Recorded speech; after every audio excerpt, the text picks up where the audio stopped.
Hello, welcome to Tim Travel Taste Thailand Update Live Show.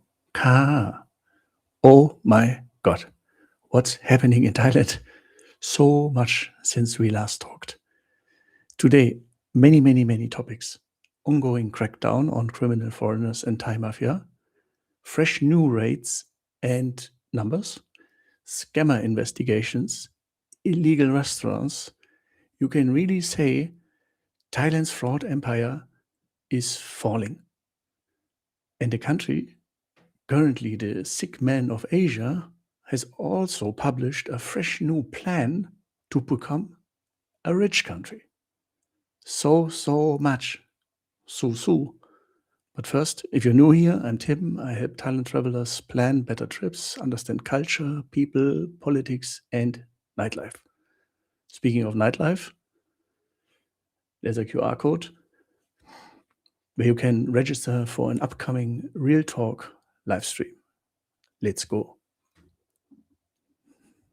This is the wonderful south of Thailand. You see the yellow pin, Phuket, the red pin, Phang Nga province, and the blue one is Krabi. And these three provinces just woke up to the sound of the police.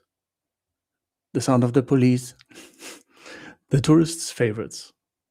48 people in handcuffs by sunset, 21 of them foreigners, 11 Israelis, 2 French, 2 Polish, 2 Swiss, 1 Brit, 1 Dutchman, 1 Russian, 1 South African, 89 land plots searched, 49 rai of land flagged. That's the Thai version. That's 11 FIFA football fields. Over 1 billion baht in property locked down on one single morning. That's 32 billion US dollars. What? Hello, welcome to phase 3 of Thailand's crackdown on criminal foreigners and nominee arrangements that may violate Thai law. Code word: Operation to dismantle foreign nominee networks, phase 3, Andaman site. So if you watched my breakdown on why Thailand is cracking down so hard right now, you already know the why. This is the what. This is what enforcement looks like when the political will lands on the ground at 6 a.m.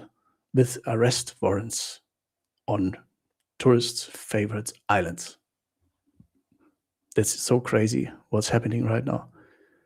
Here's the news straight. The Police General, Deputy National Police Chief, Immigration Division 6, the commanders of Phuket, Phang Nga, Krabi Provincial Police, Deputy Director General of Department of Lands, the Department of Business Development, 3 provincial governors, everyone, and a stack of court-approved warrants, thick enough to clear an entire province. 59 arrest warrants, 28 for Thai nationals, 31 for foreigners. You see that? Thailand is arresting almost as many of its own citizens as foreigners. This never happened. The strawman shareholder economy is being dismantled from both ends at once. Tough times for Thailand's mafia, who made so many things possible over the years. These are the cases. If you want to know what a nominee network looks like, here it is. In Phuket, there were many cases, but one prominent one is the GMAT network. That's not a company or a constellation.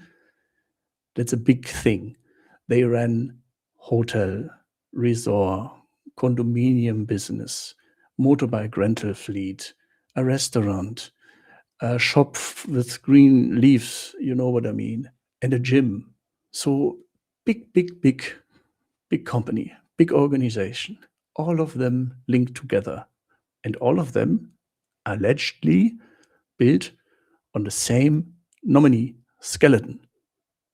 And the other cases were divided in two groups. First, 10 companies allegedly acting as nominees, covering 4 land plots measuring 4,000 square meters and worth about 3.5 million US dollars.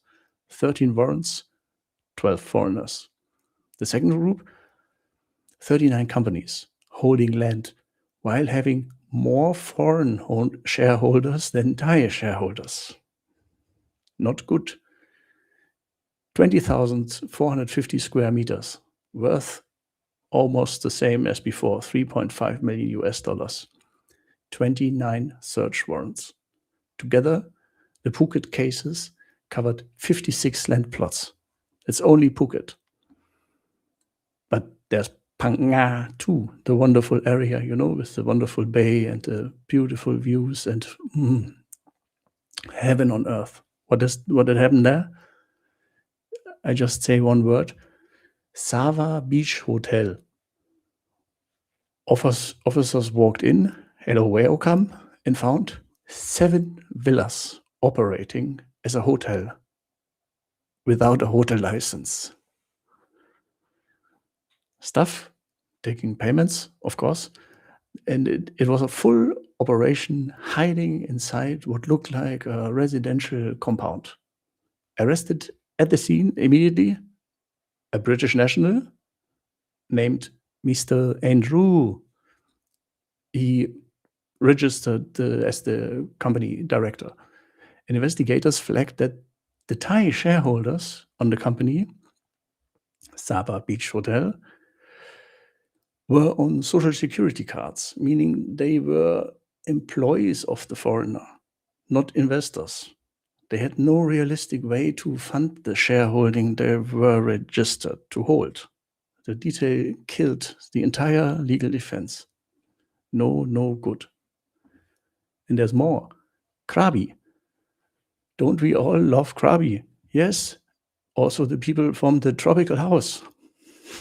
It's a masterclass in how to expose yourself. A Polish couple, Katarzyna and Kamil, run a real estate development company, building modern pool villas in Nuer Klong, Nong Tale, and Khao Tong. Starting price, 350,000 US dollars per villa. The company's registered capital, only around 121,000 US dollar. The land it actually held, 16 plots worth more than 6 million US dollars. A 50 times multiple between what they said they had and what they actually controlled. No clean explanation, of course, for that exists. The Thai shareholders held 100% on paper, while Katarzyna and Kamil ran the business in reality. Another thing in Krabi, Ganj Limited Partnership, an entertainment and music business owned in reality by a South African man named in the police statement as Stefan. This one is the darkest case because you won't believe what I say now. Investigators found that the signatures of dead people had been forged on shareholder documents. Isn't it crazy? The upstream of the operation was a Thai lawyer and a Thai auditor who allegedly built false paper trails using deceased Thais as silent shareholders. Very, very, very silent. This is organized fraud with dead victims. Hello, welcome. by the way, a short break, and I say hello to you. So I don't only show you slides and talk to you all the time, but also talk with you. To be or not to be, hope you're good. Nice to see you again. Already looking forward. Yes, today very much info and too much happening over the weekend alone. So the new prime minister is no breaks, no holds barred. I love Thailand, Mr. Kurt Nichols. Oh, me too. Going back in October, a wonderful country. Absolutely. We don't need these foreigners. Yes, but I mean, you can't say the government doesn't do anything. Right now, it feels like they are doing everything that they should have done all years before. So they're really cleaning up everything. We don't need these foreigners, as people are already fleeing to every other Asian country. Yeah, but I think they've seen exactly that, and they thought, okay, what can we do? How can we be a good country for foreign investors and a safe country for high-spending tourists? The answer is what we are seeing right now.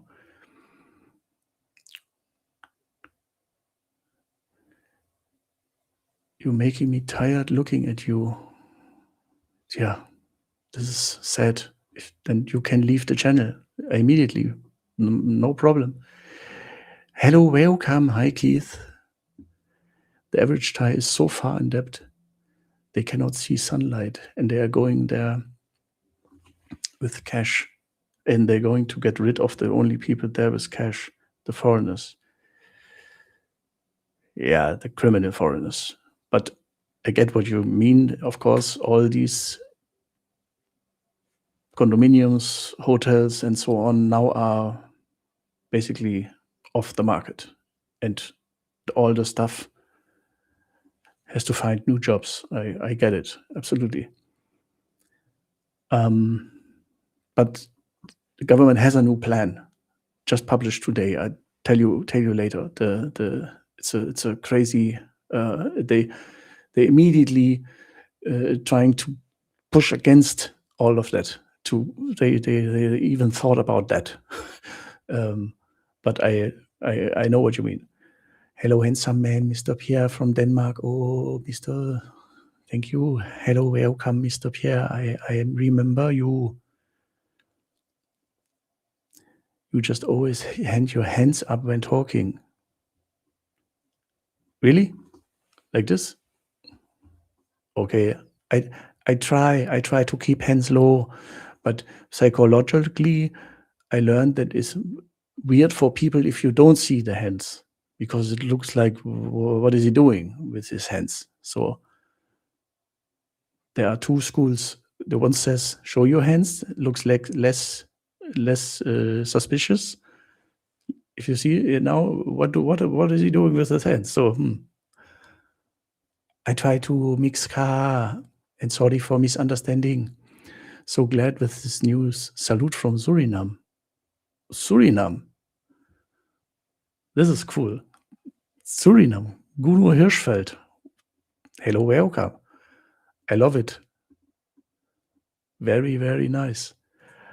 I go back to news car without my hands. Maybe if you've not seen every live stream, this is the previous operations. Let's zoom out for a second. The scale. Phase 1 and 2 have already happened, and they happened on Kopangan, Suratani, and 105 cases, 22 arrests, 13 judgments handed down so far. New is the sentencing is now public. 1 year, 3 months in prison, plus 15,000 baht fine, and a court order to dispose of the land within 180 days to a year. If the foreigner refuses to dispose the land, the Director General of the Department of Lands gets the authority to sell it on their behalf. The state is liquidating criminals. I still almost can't believe that we're talking about Thailand, where everything for years was like, yeah, okay. Wow. And the addressable target list is enormous, by the way, of these illegal nominee structures. In Phuket alone, authorities have already screened more than 30,000 registered juristic persons. Over 11,000 of them have foreign shareholders. After analysis, more than 600 of those companies are now flagged as at risk for nominee structures. Yesterday's raid over the weekend was the first wave.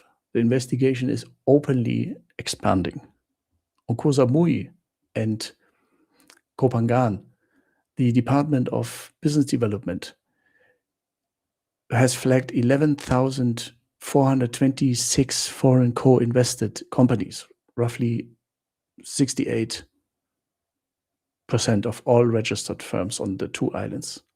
More than 7,000 businesses across the country are now under active suspicion of using illegal nominee structures. Crazy, right? And they're concentrated in real estate, in tourism, in hospitality. As of earlier this year, Thai authorities had already prosecuted more than 850 companies for damages exceeding 15 billion baht. That's roughly 458 million US dollars in lost state revenue. This is a national audit with arrest powers attached. That's the right slide. You need to know why the luxury villa market is basically freezing in real time. And this is the part of the story the real estate agencies don't want you to read or hear or see or know. The villa segment in Thailand's resort destinations was built for years on the single trick, the nominee shareholder structure. Foreigner can't own land in Thailand directly. So for decades, agents and lawyers sold the workaround. You set up a Thai company with a Thai shareholder holding 51%. You put the villa in the company. The Thai shareholder has no money, no tax records, and no real claim to anything. But on paper, the company is Thai-owned, and the foreigner controls the asset through preferential shares. Everybody knew that. The agents knew, the lawyers knew, the land office had to know for years. Nobody pulled the thread, but the thread is now pulled. And according to the South China Morning Post, the property tech firm Zhuhai IQI, doesn't matter, estimates that roughly 3 out of every 5 villa transactions in Phuket involve a foreign buyer or lessee. On Koh Samui and Koh Phangan, the ratio is even more brutal. 9 out of every 10 villa buyers are foreigners. There's an estimated 2,400 to 3,000 villas in Phuket alone sitting in the segment most exposed to the crackdown right now. Sotheby's Thailand confirmed that on the record, quote, international buyers account for the overwhelming majority of activity in the high-end villa market in Phuket and Koh Samui. Their advisor said the obvious quiet part out loud. We are seeing more buyer hesitancy, particularly among the buyers who were still evaluating their options.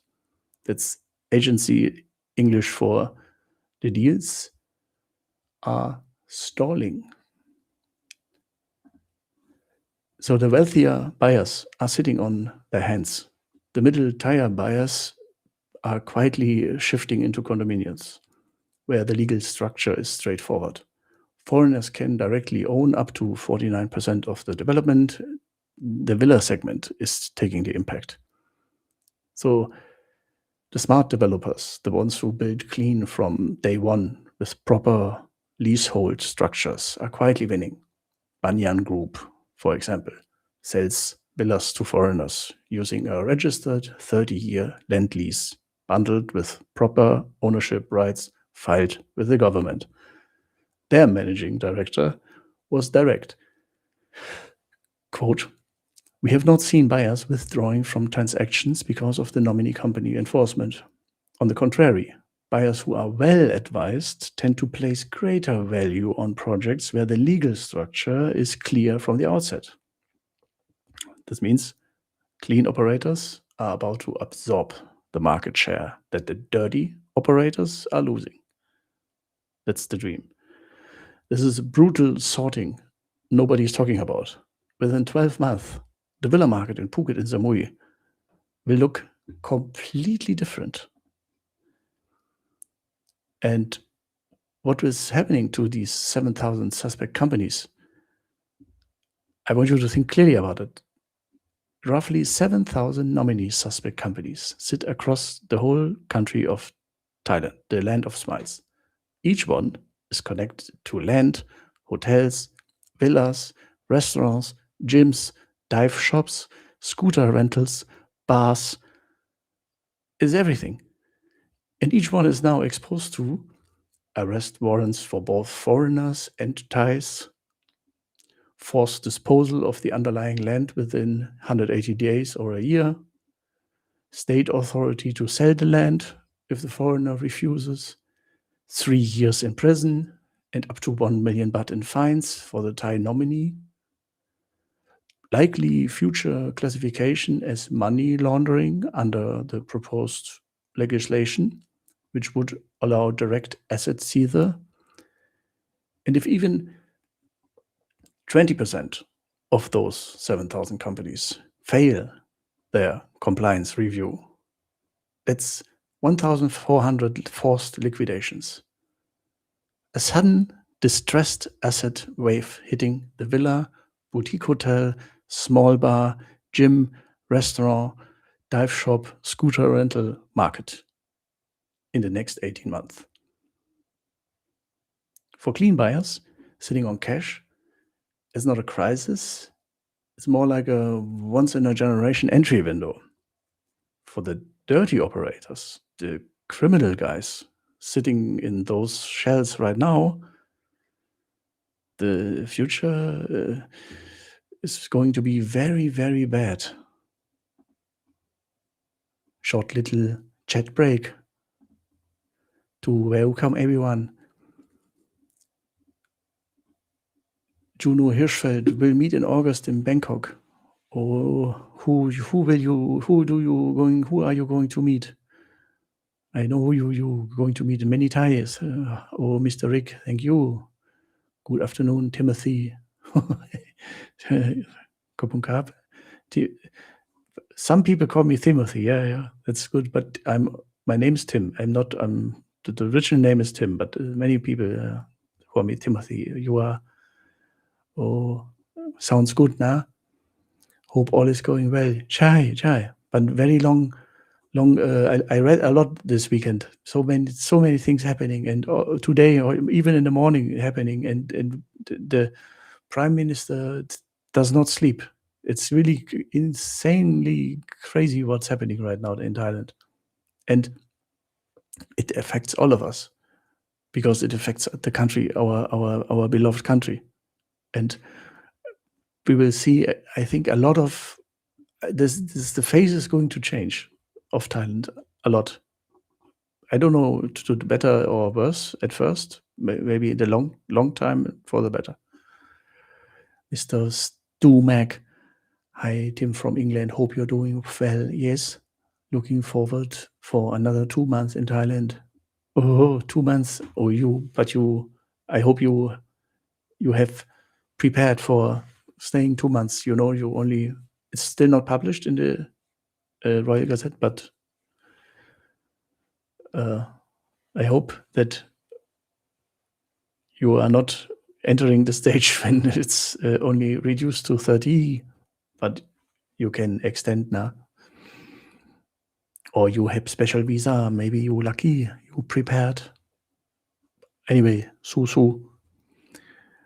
Mr. Ross, condos are not safe for buys either. Yeah. Why buying something that you don't own? 100%. A lot of people go to sell and find out the ratio means they only can sell at Thai price, even though it was a Western unit. Madness investing in property. Absolutely, yeah. I would never buy a condo. Never. Never ever in my life. I don't buy something in a country that openly tells me you cannot own anything. We don't want foreigners own country, own land, own something for 100%. No. Why? Too expensive. Better rent. There's a saying that I live after that. Rent is always better. You can leave, something happen, bye-bye. Tim, have you visited Cambodia yet? You mean Scambodia? Some say it's the next big thing for expats with very little business regulations, no mass tourism yet, and easy visa rules comparable to expat in Thailand. First, you have a very good username, Schmecklon der Große. That's very good for me as a German. I understand. Cambodia is fantastic for cultural reasons and for nightlife, but it's not called Cambodia without a reason. And I don't know if it's right now is the next big thing. I think they have everything that you don't like about Thailand times 10. But holidays, yeah, wonderful, cool. But be careful, nah? Be careful. And I would always prefer Thailand, of course. Thailand feels like home to me. I think if I go Cambodia, I think it's like an affair. Oh, you betray me, or cannot. So no. Mr. Rick, Tim was just checking flight, thought they would go down as low season in Iran war stopped, yet prices still high. Oh, really? These greedy companies. It's really not good. I understand you. I would assume too. Now everything may be good, then we could lower price. No, why? Same with COVID. Before COVID, I know I said it, Mark, and often, but before COVID, Frankfurt, Bangkok, Frankfurt, return flight, 400 euro. Standard rate. Now, 800, 1000. Why? Why? Double the service? Double faster? No? So, but it is what it is, huh? Oh, Mr. Max, the fatigue crab. Hello, welcome, Max. Guno Hirschfeld, what a fantastic name for someone from Suriname. Vietnam also cracking down on money laundering. Yeah. Why? Of course. I mean, they need money. They need good tourists. They know what they have. They know they have some of the most beautiful countries on earth and the best food. People come anyway, but many people don't come if the country's all the time in the news as scam, money laundering, criminals, nightlife brawls. It's not which sane politician wants that. It's obvious that this happens. Mr. Sabhazad or Mr. Eden Sabhazad, I miss Thailand, spent 5 months here. Oh, 5 months, you lucky. I hear I can come back before a year is up, but it's up to the discretion of immigration officer. I've been a bit naive, but in that point, I've once came 5 times in 1 year to Thailand, and never thought about, like, could they question my multiple entries. And only at last time, the December one, where I only came for 5 days, then they asked, like, why you come too much and why you come too short? And I just said, I love you. I love Thailand, Thailand number one. And then she said, okay, hello, welcome. A little Thailand love, charm, and good manners and a friendly face go a long way now. So. Mr. Stevo Tropics, hi Tim. Lots of fraud around Airbnb Thailand. Yeah, that's the next thing. I mean, this is already involved with the property rates and stuff. For example, in Bangkok, all these insanely cool skyscrapers with the wonderful condominiums where everyone wants to live, where you have an infinity pool and everything looks like you're a millionaire for 500 euro per month. Yeah. Mostly owned by Chinese people. So they are empty. The Thais can't afford it, and no one is staying there. Only if it's illegally rented as Airbnb for a week or two, maybe then. That's not cool. So Germany, I know before I lived in Frankfurt, for example, they were really, really hard against Airbnb because they said, "Are you crazy? We need apartments for the Germans and the migrants, and we cannot afford that some people are there leaving the apartments and houses empty just in case someone maybe rents it for an overpriced price tag." So I understand. The hotels are so good. So why I love housekeeping stuff. Mr. Stumac, my 60-day visa already approved. Oh, you are lucky, man. One day turnaround with London Embassy, impressive service. You will have a very good time. Hoksibwan. Last year I've been there for 60 days. It was incredible. After 40 years, I felt like a local. I really felt like this is now my place. Why do I leave? I didn't sweat so much anymore. Everything felt like even more like home. It was like perfect. I'm one of them. And then I had to leave. Jerome, hello ka. Oh, Mr. Full-Time Talker, hey, Thailand número uno. Hey, número uno. Sí, ¿por qué no? Mr. Pierre, some say Vietnam is the new thing. Yes, absolutely. I know. Thousands of comments under my videos already, on the old videos, on the new videos. Whenever I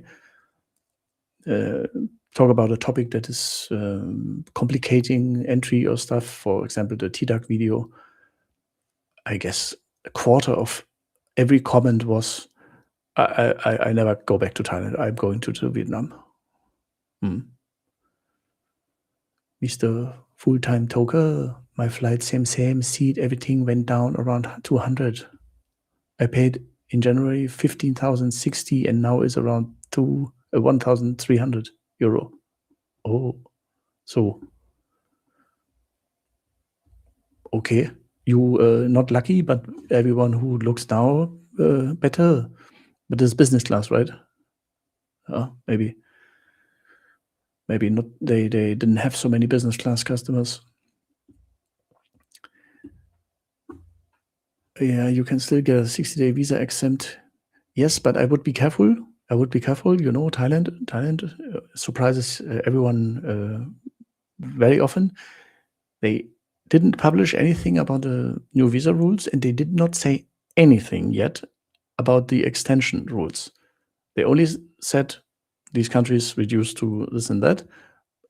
No word about the extension. Could mean nothing changes because no word about extension, nothing changes. Or meanwhile, meanwhile they think about it like, oh wow, good idea, good idea. Maybe we reduce the extension days too. So I would not place a bet, but I'm optimistic. Mr. Sapasa, Vietnam can't replace Thailand. I'm in Vietnam and doesn't compare. Yeah, but one thing that always I'm a big Anthony Bourdain fan. Anthony Bourdain almost is responsible for me traveling to Asia with a camera and to eat a lot.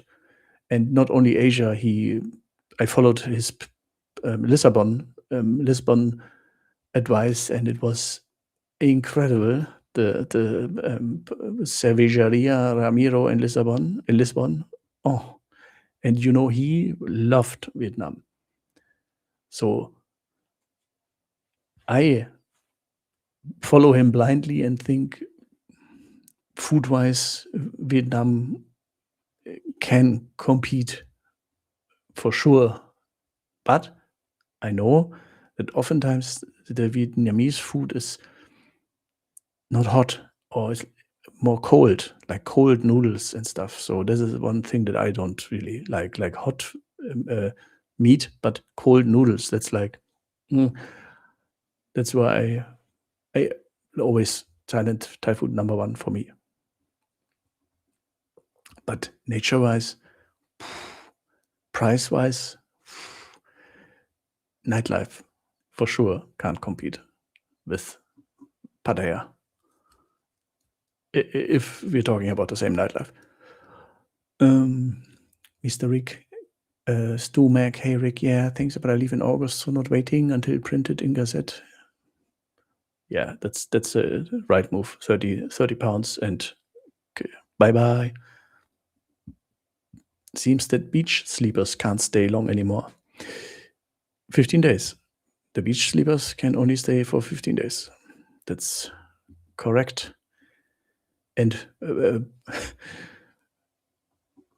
not on YouTube, but on Instagram, the hate from the beach sleepers that I get on Instagram, it's incredible. I don't delete these comments. It's like it's poetry. It's incredible.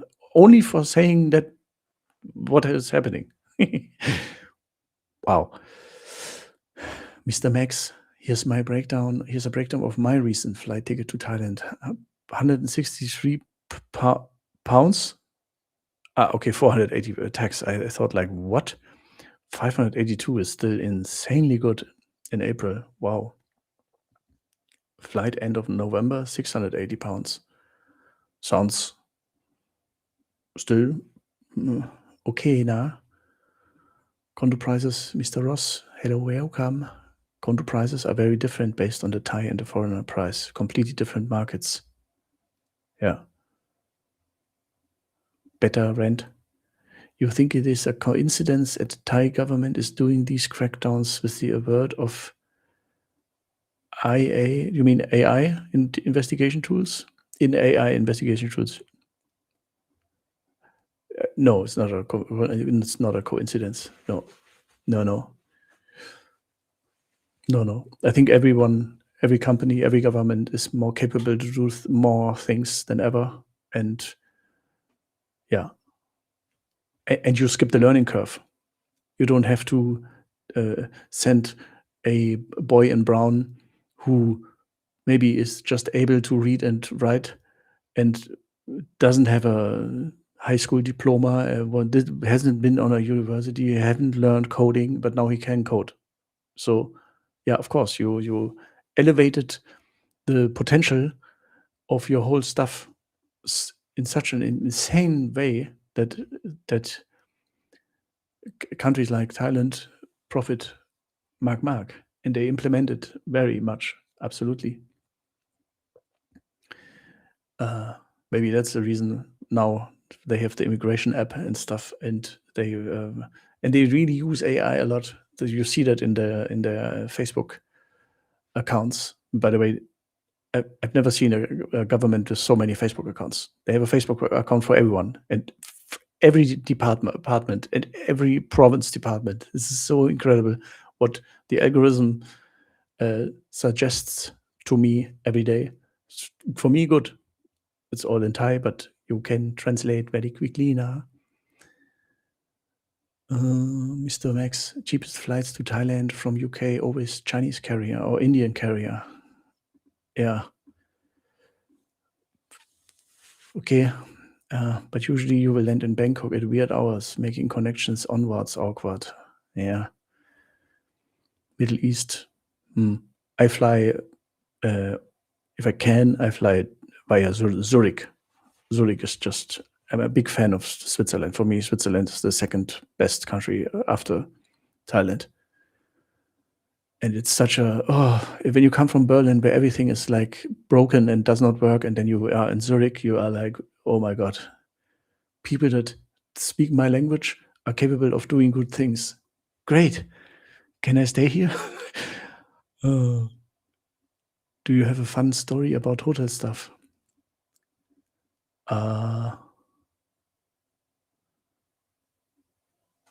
Yeah. I mean, not like a legendary story that I can tell in a Soy 6 bar or something like that. No. But the usual little jokes and fun stuff, and no, but not like a story that would kick you off the stool, the chair. No.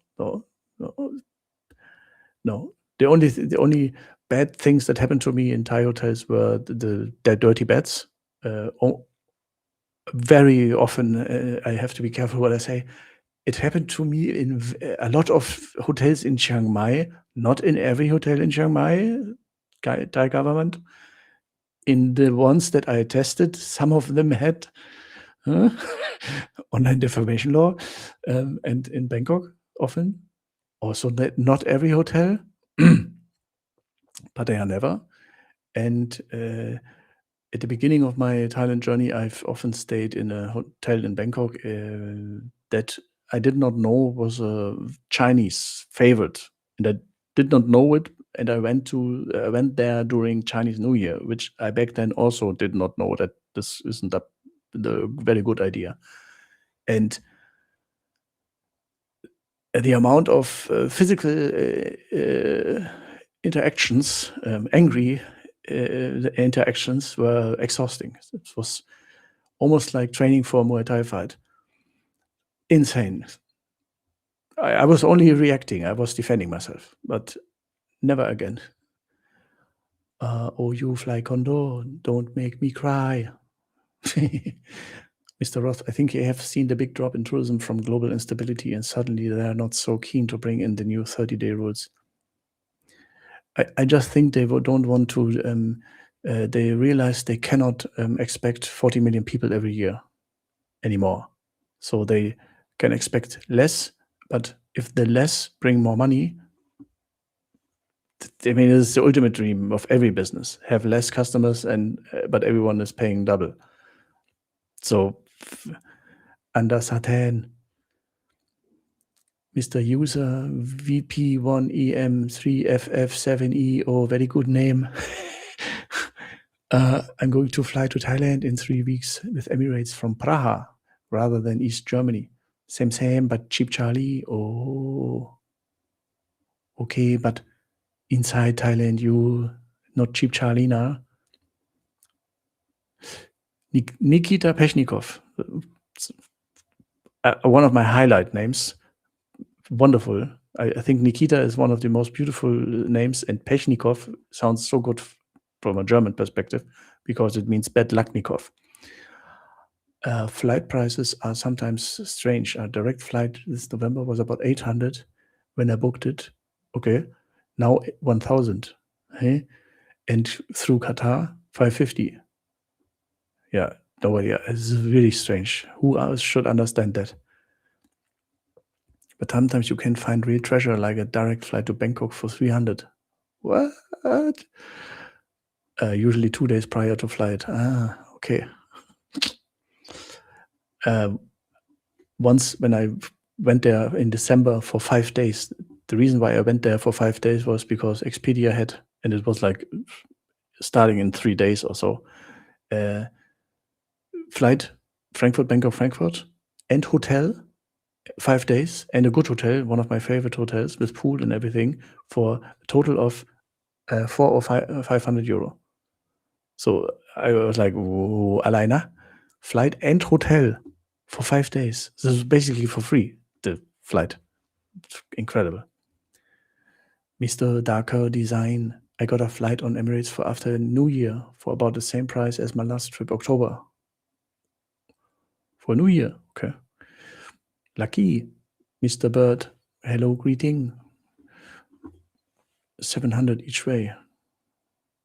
Each, okay. From the US, 1,500. Mr. Ross, December, I'm refunding.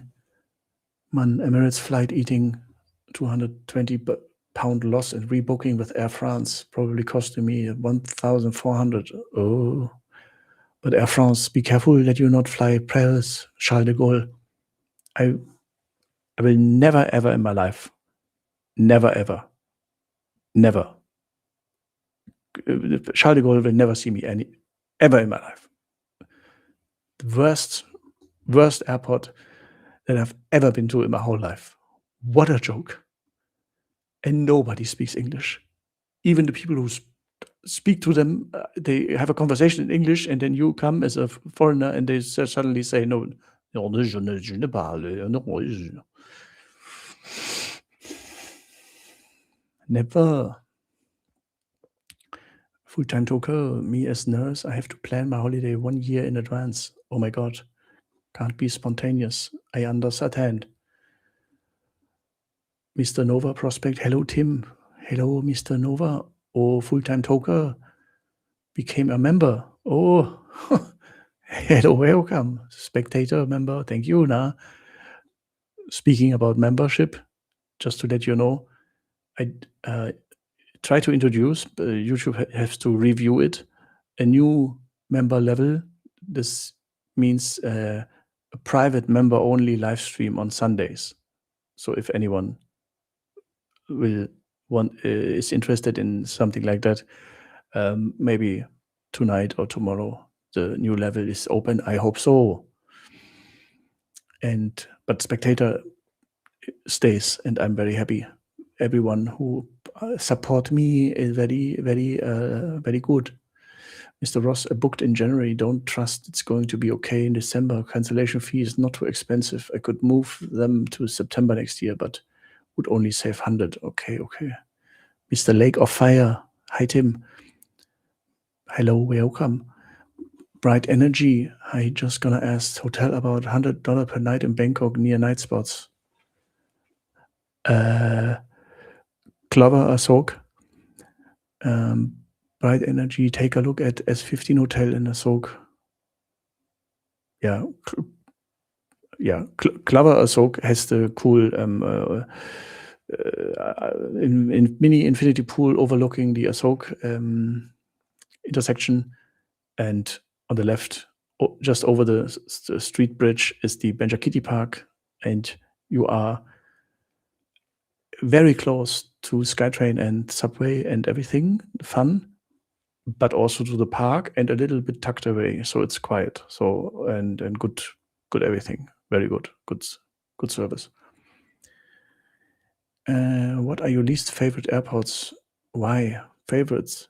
Yeah, Charles de Gaulle, number 1, Paris. Never again. Never. It's just like I flew there 2 times from Germany to Brazil, and the Charles de Gaulle is like an 8, built like an 8. And when you look for your connecting gate, it's impossible to find your connecting gate because you walk 5 meters, it says, let's say G is to the left. You walk 10 meters more, it says, no, G is on a completely other direction. You have to go there. Then you walk there for 5 minutes. Then suddenly it says, no, you have to take the train to go to G. Honestly, I every time I made it just right in time. Although I had 2 hours between the arriving and the next flight. It felt like a Kafka version, like a nightmare, like a arty art house, black and white Kafka nightmare. Horrible. They constructed to drive foreigners insane. And the other one, Manila is famous for being a absolute horrible airport. So the Americans should know that. They often fly via Manila to Bangkok. So pure chaos. Completely agree on Charles de Gaulle and feel the same with KLM. Yeah, never been. So I miss the Dutch Falang a little bit because Dutch KLM, but maybe I never been, surprisingly. Why? I should have go to Amsterdam once. Or Mr. Philip May Benoit. In May, I booked a standard room in Pattaya in a mid hotel for about 510 for 2 weeks. Okay. I thought per night. Today, I canceled and booked a suite in a high range hotel for 80 more. Okay. For 80 more overall. That's a very good deal. Congratulations, Ka. Mr. 8 Groove Crew, is it safe to fly in summer through Muscat? Yes. If the international community lets an airline fly, then yeah, I absolutely safe. I mean, I flew with with the North Korean airline, and yeah, absolutely.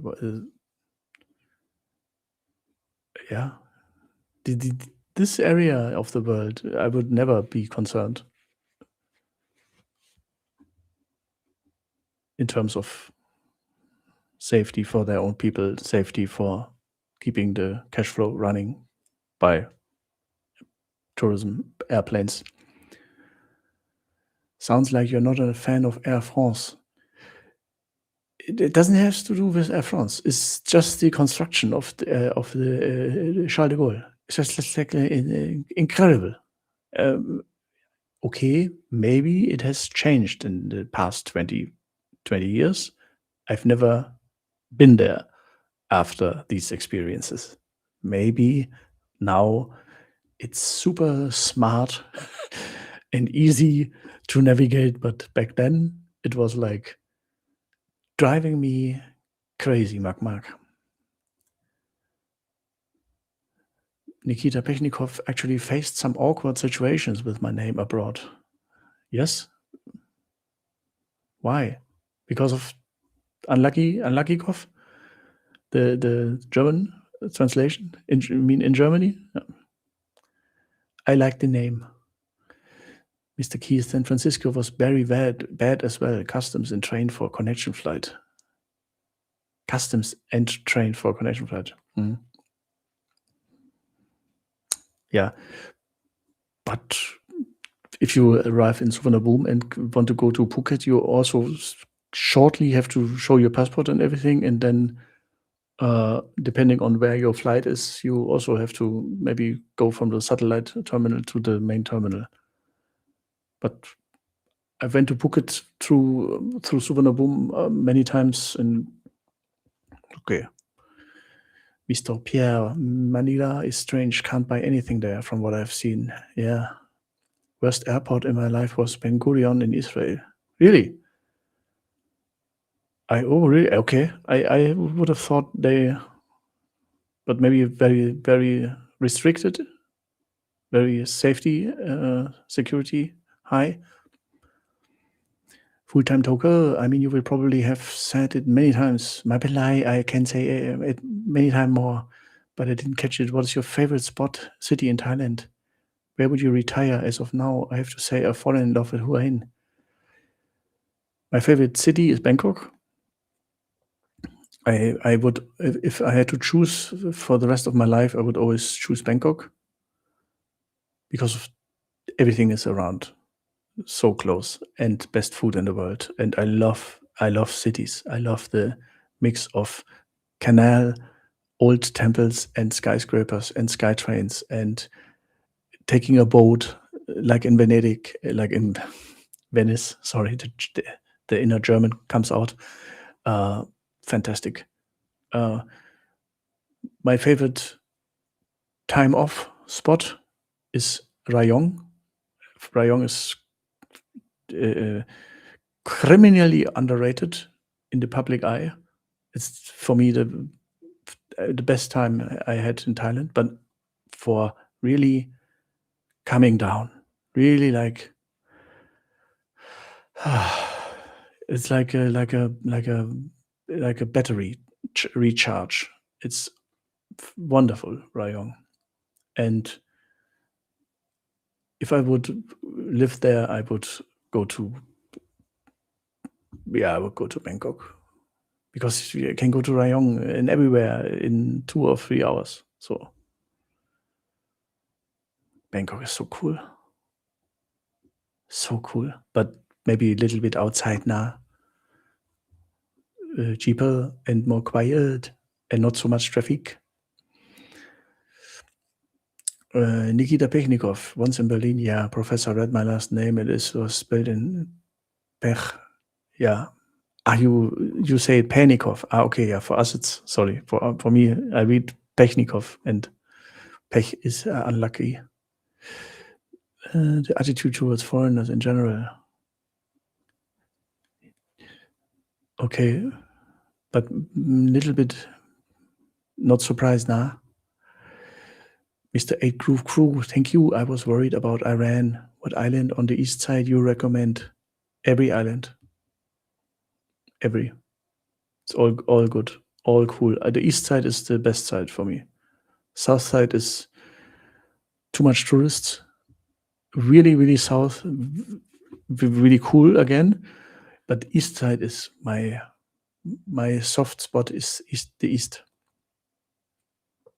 I once had a road trip, almost a road trip, but without having a bike or something. I just took whatever there was from Koh Samet along the coastline back to Bangkok and stopped on in Rayong, in Sriracha, Sattahip, Koh Sichang, Pattaya, Bang Sen, wherever you stop and exit.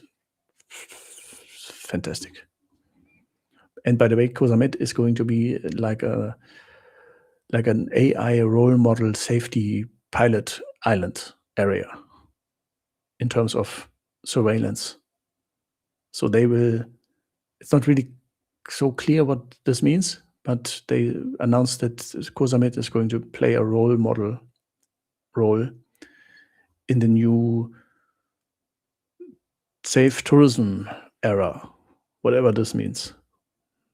I hope it's not going to be full of CCTV and security checks everywhere, but because this is not the Thailand we want. Oh, Mr. Keith, here in New Delhi is difficult airport. Do you have experience? No, but some may know it. Part of my family is Indian, surprisingly. I know my uncle was from India. He's dead. So my cousins are mixed German, mixed India. And my aunt is a businesswoman India, Germany. And of course, because she's a businesswoman and she's a very powerful person, and she is treated like royalty. She doesn't have any problem.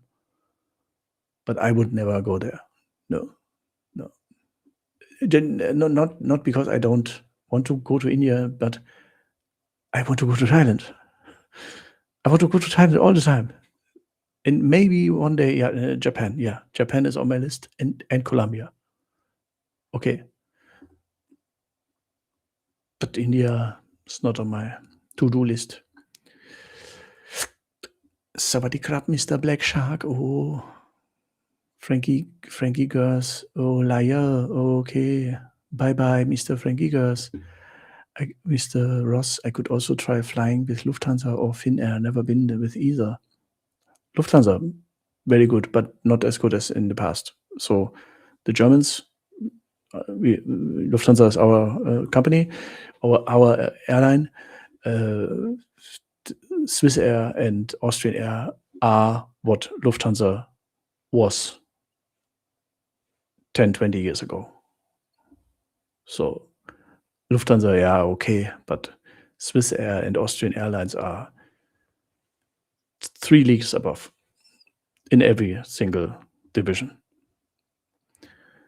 Mike T, only been 6 months since my last Pattaya trip. I thought I had enough of Pattaya, but missing it already. I think I need to book another trip. I think so too. Mr. CK, Koh Samit for 1 week. Too long. No, not too long. Not too long. No, that's not too long. 2 weeks, too long. 1 week, okay. A long weekend, better.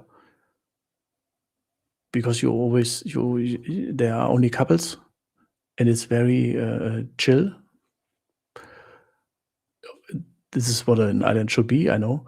But for me, I personally would not stay there for a week. 3 days, 4 days. And if you're there at the pier when you arrive, there's a 7-Eleven, and in front of 7-Eleven is someone who sells tickets for the squid fishing night trip. Starts 6 p.m., 6 hours till midnight, and you are the only Falang with Thai people on a little wooden blue boat with 2 fishermen going out night, and then you try to catch squids. And you may not catch a squid, but they catch squids for you, and then they prepare them for you in 2 ways, raw as sashimi and cooked in a pan, boiled a little bit.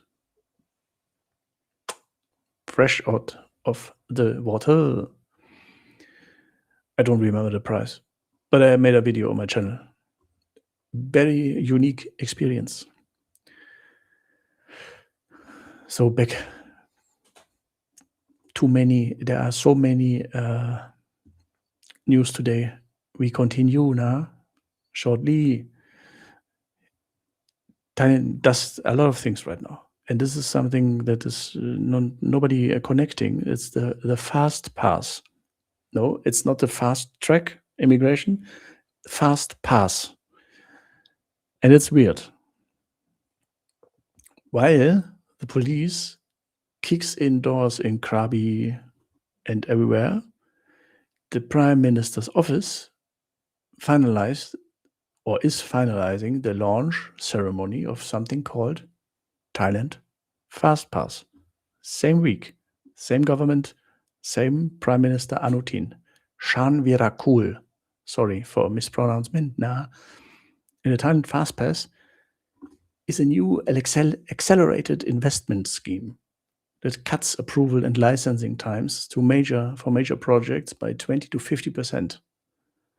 Coordinated approvals from the Board of Investment, Department of Industrial Works, Industrial Estate Authority, Office of Natural Resources, Customs Department, electricity authorities, all stacked into one streamlined channel for the big ticket investors.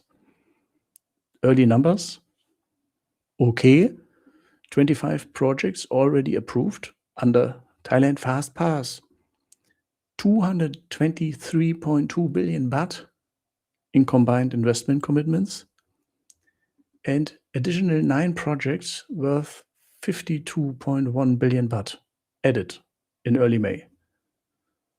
So this means a broader 2023-2025 pipeline of 78 large-scale projects worth 480 billion baht of investment promotion approval, with another 350 billion baht in potential investment unlocking by 2037, if all of the remaining bottlenecks gets cleared. So Thailand's International Investment Competitiveness Ranking, IMD, immediately moved up from 30th to 24th in the same period.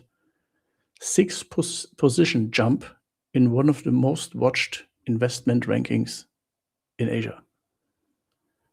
Now, again, on the one side, the government, on the one side, the prime minister is green-lighting an operation that it will arrest 21 foreigners in a single morning, seize 1 billion baht of nominally held land, and put a public scare into 7,000 suspect companies.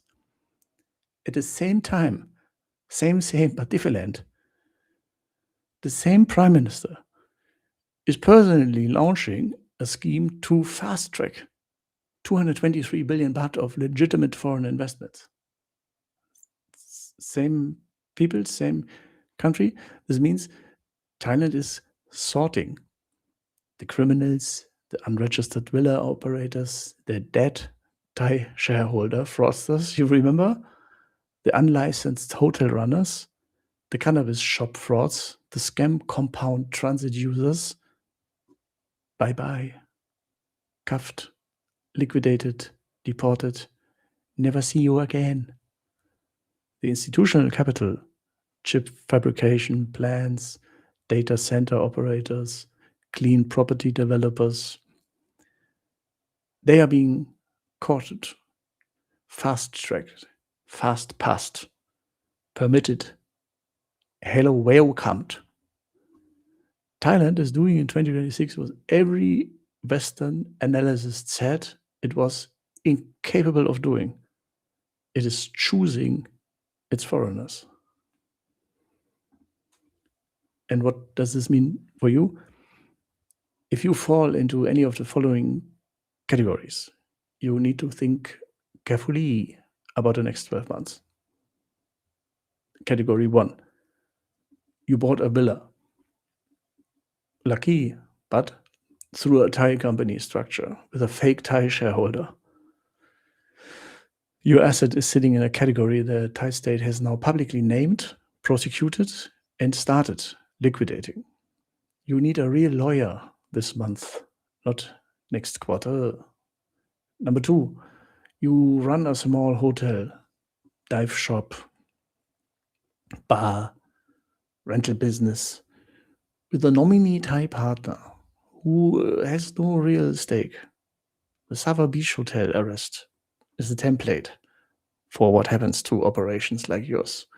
The Thai partner has now been told by the state that they personally face up to 3 years in prison for the favor they signed. Number 3, you're planning to buy a property in Thailand, and the agent is steering you toward a company structure with a Thai shareholder. Stop the conversation. The 2 clean paths are a villa registered as a condominium unit held in freehold, or a registered 30-year leasehold with a reputable developer, like the Banyan Group. Anything else is now actively radioactive. Category 4, you are sitting on capital and considering Thailand as long-term play. You may have just been handed the best entry window in 20 years. The clean operators will absorb the share the dirty operators are about to lose. Distressed asset pricing is coming.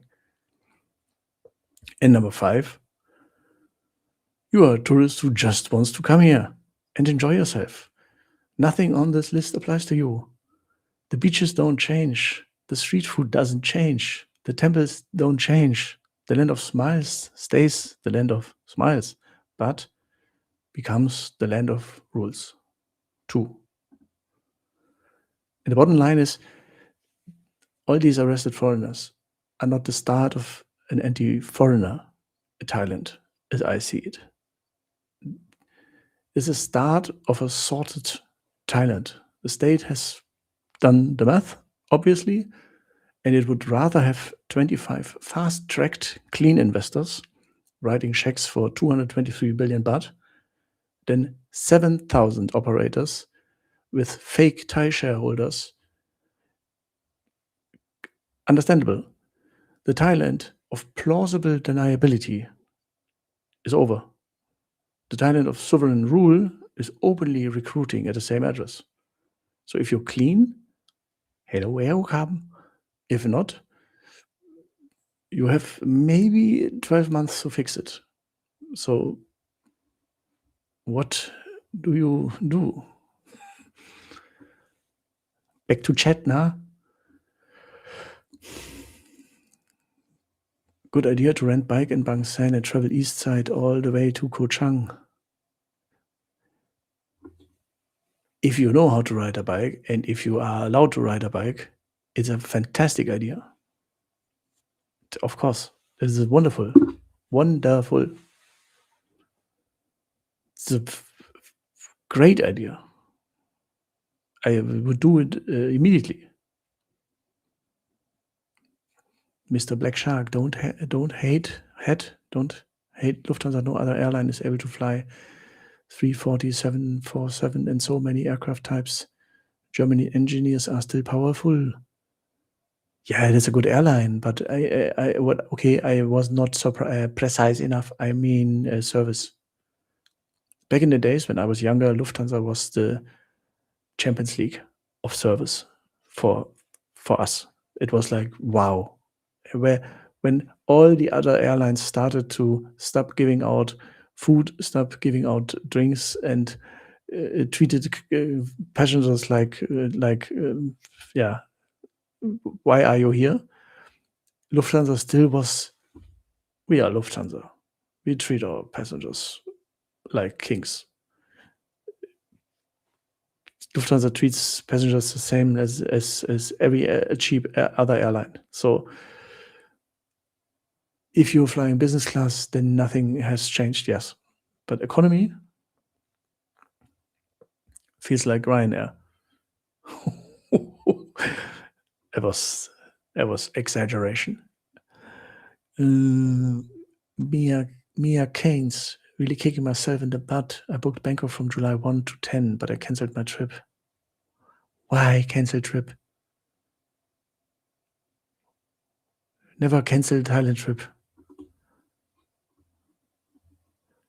Mr. Black Shark, it's part of the China Plus One strategy.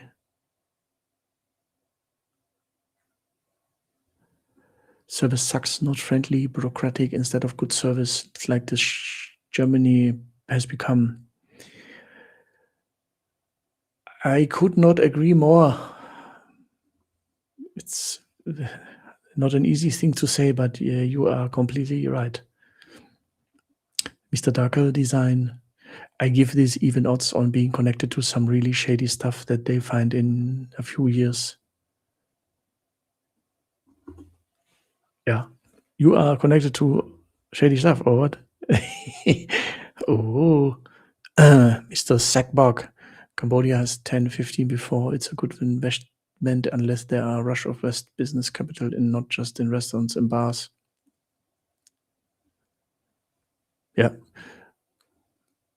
Mr. Ross, I'm a bit worried about Pattaya. A lot of the food places are owned by Westerners using these ownership structures. It would cut the bars if a new retire could not buy a bar and lose all the money. Absolutely. I think it's only a question of time when they start targeting the nightlife. Absolutely. So almost a question of time. But on the other hand, nightlife is very much in the hands of mafia, a lot of money. So looking, I'm excited to see what happens in this sector. If the government has the gut to target them too, because I mean, we really think that in the red light business, the things are more legal than in the dive shop rental business. Oh. Thailand is losing. The cost of flying in and out is no longer worth it compared to their neighbors. Prices are unnecessarily high for basic food. Nah, can't agree. One, that's not basic food, and two, that's not expensive. And overpriced hotels, yeah, it's a little bit your own responsibility to pick a good hotel, right? I mean, and there are amazing hotels that are not overpriced. So your opinion, but I couldn't disagree more about Thailand. Mr. Adam Young, I think the cost of flights will be going back down over the next few months. Let's see. Did they go down after COVID? New EU laws by 2027 protect all flights leaving Europe. Base tickets must include a personal item and 7-kilo carry-on with no hidden fees. Yeah. Nice. Let's see how the other airlines will agree.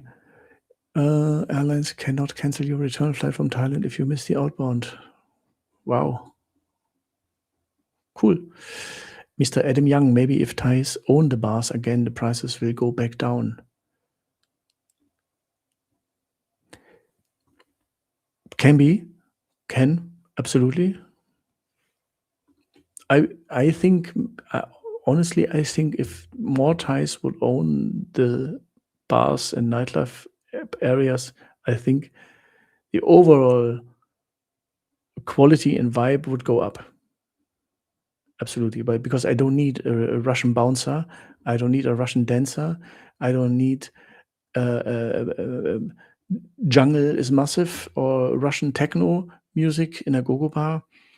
This is all due to the owner and manager. So yeah, more Thai owner for me, wonderful. Sorry, nah, but I'm pro Thai. I don't need foreigners in Thailand. I don't need foreign restaurants in Thailand. I want Thai people. I want Thailand when I go to Thailand. And I leave Germany to not run into these people again. If you understand, Mr. Black Shark, the bars and clubs, how pay the police and have mafia make all the money? The legal bars are struggling. Yeah. Yeah. Yeah. It's so weird when you see the fake rates in Pattaya, for example. It's like really it's a joke. It's like they go inside, look around, and then they leave and say, "All good." Everyone's naked. Nobody's naked. Okay. It's just the theater. Okay. Yeah. It's crazy how these they always publish no signs of any activity, and you think like, are you? Don't you have your eyes? Maybe it's just a matter of time when we see that, because right now everything is focused on South Thailand, but I think they're coming for the east and the central. Mr. Ross, UK is 40 degrees this week, warmer than Thailand. Yes, same in Germany. We have 38. Long mark. Me sweating. Before live stream, I had aircon on for 3 hours to make it more like a fridge. Oh, Mr. Schmecklon, der Große. It's not easy to get your rides. Always use a customer-friendly airline. Oh, you don't like Lufthansa, Mark. Oh, but I get it. When you had bad experience, then never again. Never again is not what Thai government says, by the way. I told you a lot of new stuff happening because there are more crackdown. Not only what you already know. No. Now suddenly the Thailand Commerce Ministry also is like, oh, what? This you have one? Okay, wow. Now you see them in the news, and they expand the crackdown on nominee companies, yes, but they focus on not just shady foreign investors, but also on Thai professionals who help. And this means accountants. And it has identified 140 accountants who held shares in 2,040 companies connected to foreign investment. Combined value, 2.53 billion baht. Also involved, 29 accounting firms. And the suspicion is simple. Either these accountants are incredibly wealthy and genuinely invested in thousands of businesses, or some of them may have been acting as Thai proxy shareholders for foreigners. And this matters because under Thailand's Foreign Business Act, certain business sectors are restricted for foreigners. The Department of Business Development is now focusing on 6 high-risk sectors: tourism and related businesses, real estate, e-commerce and logistics, hotels and resorts, agriculture, and construction. And for example, companies under investigation are mostly in sectors as real estate, tourism businesses, restaurants, hotels, resorts, souvenir shops, car rentals, supermarkets, property services, and service businesses in general. And as I told you, by now it felt like only Phuket and Krabi and Koh Samui. Now they focus on these 8 provinces: Chonburi, Pattaya, Chiang Mai, Mae Hong Son, North, Prachuap-Khiri-Khan, Hua Hin, Surat Thani, Koh Samui, Koh Phangan, Koh Tao, Phuket, Krabi, and Phang Nga, as I already told you. But some of these accountants involved were also based outside these areas, including Bangkok. So the Department of Business Development has already forwarded the information to relevant agencies for legal actions. And here's the important part. Thailand is changing the way it checks foreign invested companies. Since January 1, Thai shareholders in companies with foreign investors have had to submit 3 months of bank statements from the date capital or share payments were made. The goal is to prove they actually have the money to invest and are not just holding shares on paper for a foreign owner.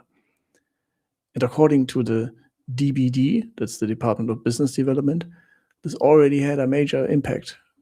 From January to the end of March, nominee risk company registrations dropped by 51% compared with the same period last year. Surprise, car! And after more investment verification measures were introduced on April 1, nominee risk firms dropped by another 65%. And more restrictions are coming. A new round of stricter measures is expected to take effect on August 1. And the next phase will focus on financial trails. Was the investment money really paid? Where did the money come from? How was it transferred? Did the Thai shareholder genuinely invest their own money? And the measures will come in two phases. Phase 1, investors will have to submit bank statements or transaction records together with business registration documents. And in phase 2, the DBD plans to link data with financial institutions for real-time checks. This means Thailand is moving away from just checking paperwork and toward checking the actual money trail. The DVD will also meet in a few days on June 30 with the Lawyers' Council of Thailand and the Federation of Accounting Professors and 7 accounting-related associations. The goal is to tighten supervision of more than 80,000 accountants nationwide and stop accountants from being used as tools for foreign nominee structures.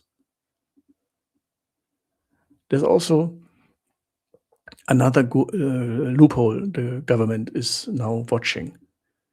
The DVD is monitoring 2 people of foreign origin who obtained Thai nationality and then used the status to register companies.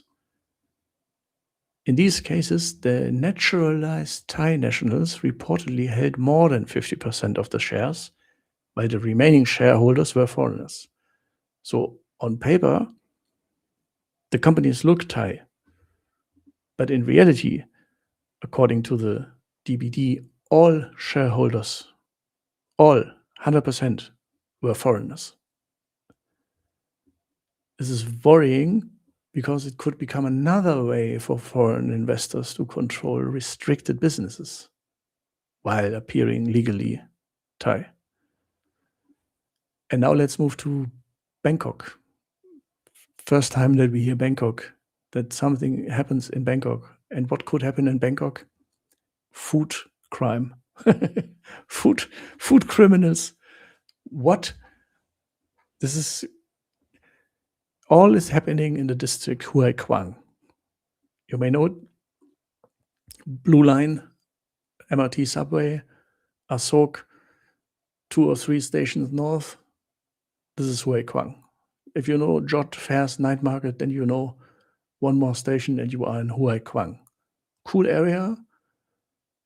Some call it the new Chinatown. Night markets, a bit seedy. So the Thai local nightlife is happening there.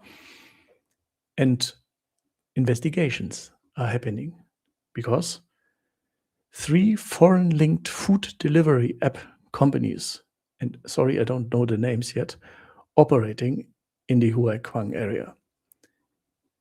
Initial checks found that 2 of them were Thai-registered companies, where Thai nationals held more than half the shares. The third company, foreign-owned. The DBD is now checking whether the 2 Thai-registered companies are actually using Thai shareholders as nominees for foreign nationals. So be careful. And it's also checking whether the foreign-owned company has proper permission to operate. Who would have thought that? And if Thai nominees are found, or if the foreign company is operating without permission, of course, legal action will be taken. But Hue Quang, there's more happening in Hue Quang. The investigations has expanded even further. The DBD has forwarded the financial profiles of 53 corporate entities, in Hue Quang to the Anti-Money Laundering Office for financial tracing. This follows a joint field inspection on June 19, involving the DBD Anti-Nominee Task Force, House Committee on Commerce and Intellectual Property, House Committee on State Security, local law enforcement, and they targeted illegal foreign investment structures and undocumented migrant labor networks in Hue Kwang. Officials say they found sophisticated corporate structures where Thai nationals appear to hold shares on behalf of foreign investors to hide the true ownership. And parliamentary committees also flagged related problems, including undocumented foreign workers operating business directly under the cover of Thai ownership. And now it comes. In Hue Kwang alone, there's a watch list now of 112 restaurants set up with foreign capital. These restaurants are now undergoing forensic audits, and this may only be the beginning. The DBD has requested similar data from Bangkok's remaining 49 other district offices. Once these district offices respond, you can expect a lot of field inspections. So the big picture, Thailand is no longer just looking at foreigners overstaying visa or working illegally. It's going after the business structures behind the foreigners. And Thailand is moving from a paperwork-based system to a money trail-based system. Before, it was enough for a company to look Thai on paper, and everyone said, "Okay, hello, welcome, can." Now the government wants to know who really paid, who really owns, and who really controls it. And Hue Kwang is becoming one of the clearest test cases for this new enforcement era, especially around restaurants, food delivery, foreign workers, and Thai proxy ownership. So not only villa, burger, noodle shop, everyone, pizza, pub. It's not. This is not just a small business inspection anymore. This is part of a much bigger shift in Thailand, from the old Mai anything goes if paperwork looks good system to a really strict model where ownership, money flows, immigration status, business activity are all being connected. What are you thinking about that? That they also crack down on our food.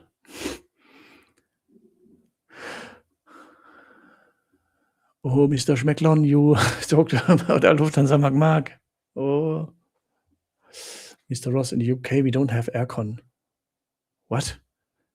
You don't have aircon in UK? What? Why is that? Would a US guy from my meetups would ask you it like that. Why is that? Mr. Adam Young, I remember when this crackdown started, people on Reddit were certain it wouldn't amount to anything. Yeah. Well said. Yes. That's why I talk about it so much, and that's why I read about it so much, because I can't believe what I'm reading. Even now, when I'm telling this to you, I'm like, is this really happening? Is this? And I'm kind of excited and kind of shocked. And in the end, I must say, yeah, good, okay, but still incredible that this happens. Nobody would have bet on it. Because usually the government changes so many times each in a decade, and nothing starts. They're all big talking, and you never see any change. But this guy, Anutin, 3 months in office? Wow. Is I think politicians like this, like him, are crazy good.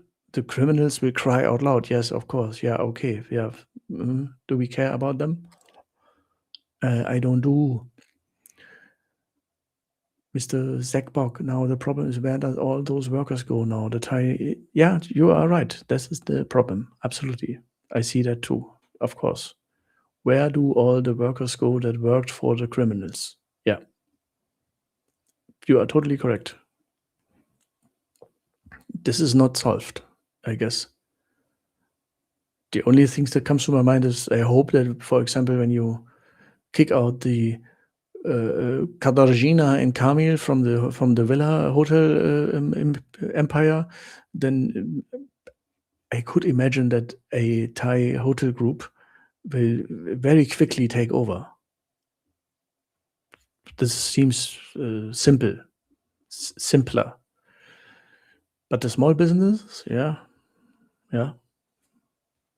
And already that's not good for Thai people. The economy is never good. So that's a fair point. Good point.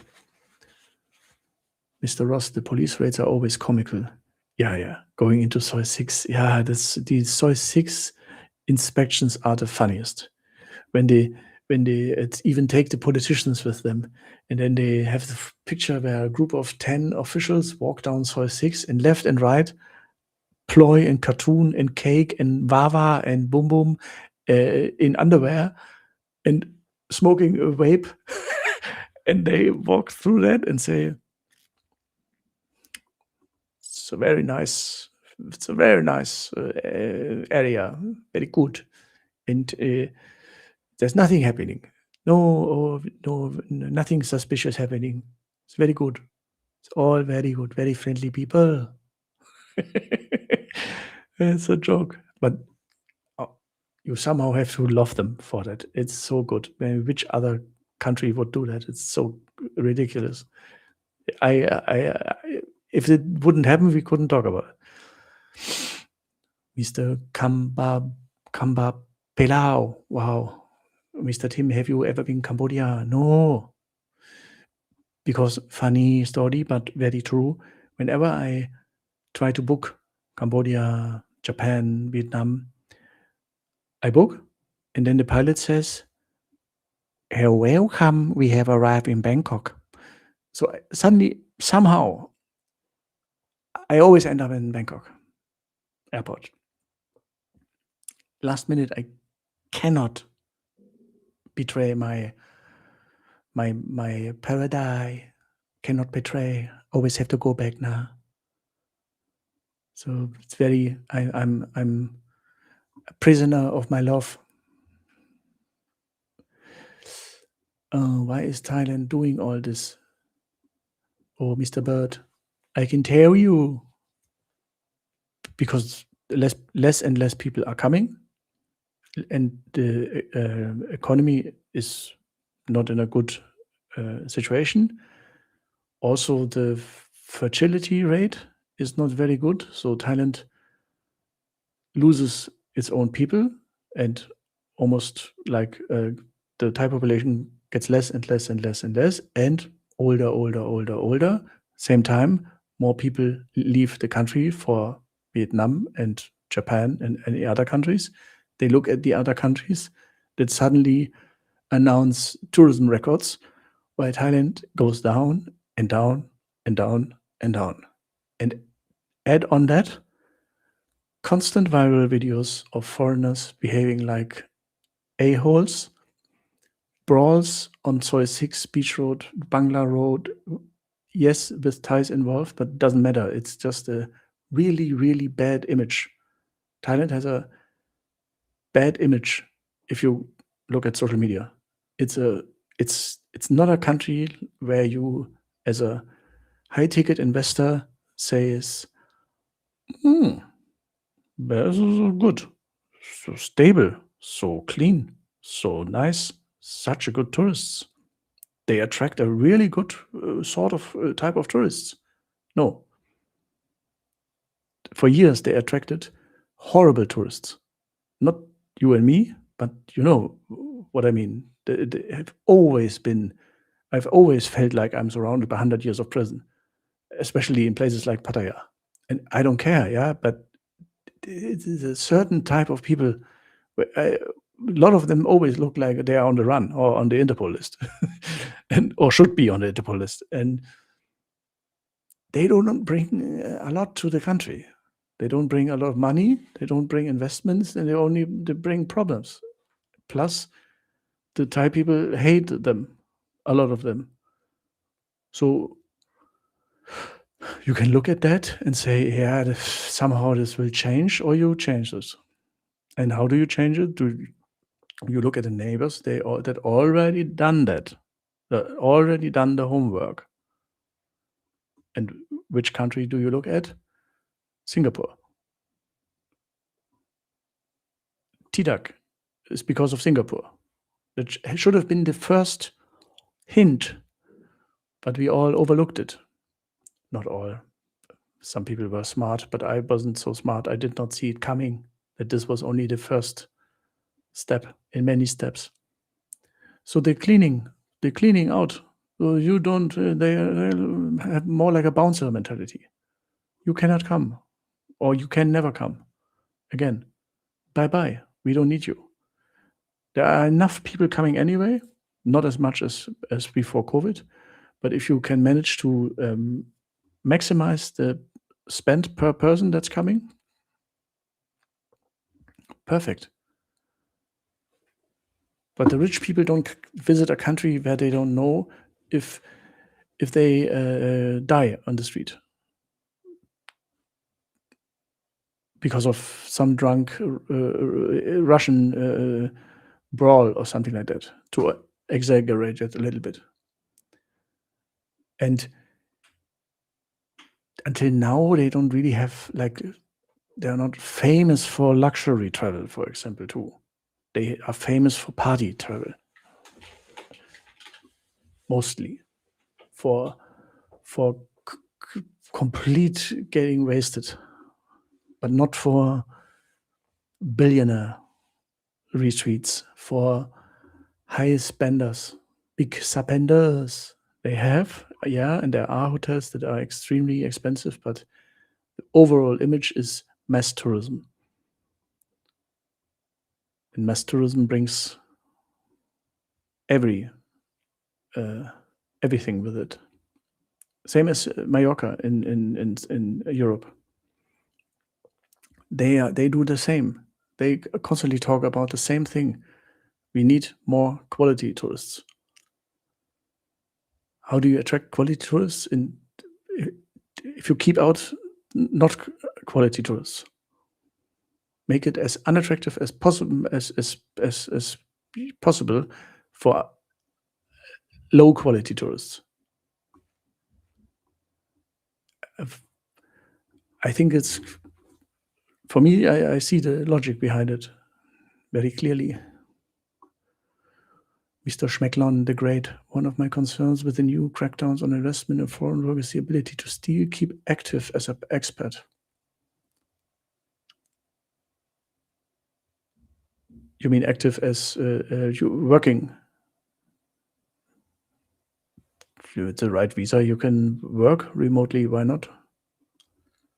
And with the right visa, you can work there still. Yes, why not? If everything is legal and everything is right, and you don't lie to them.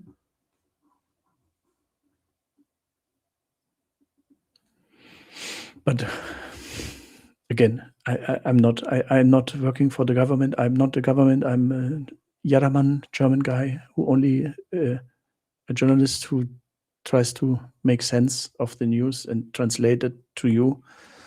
And I'm as surprised as everyone else. So I would not be surprised if many, many more things change. Yes, of course.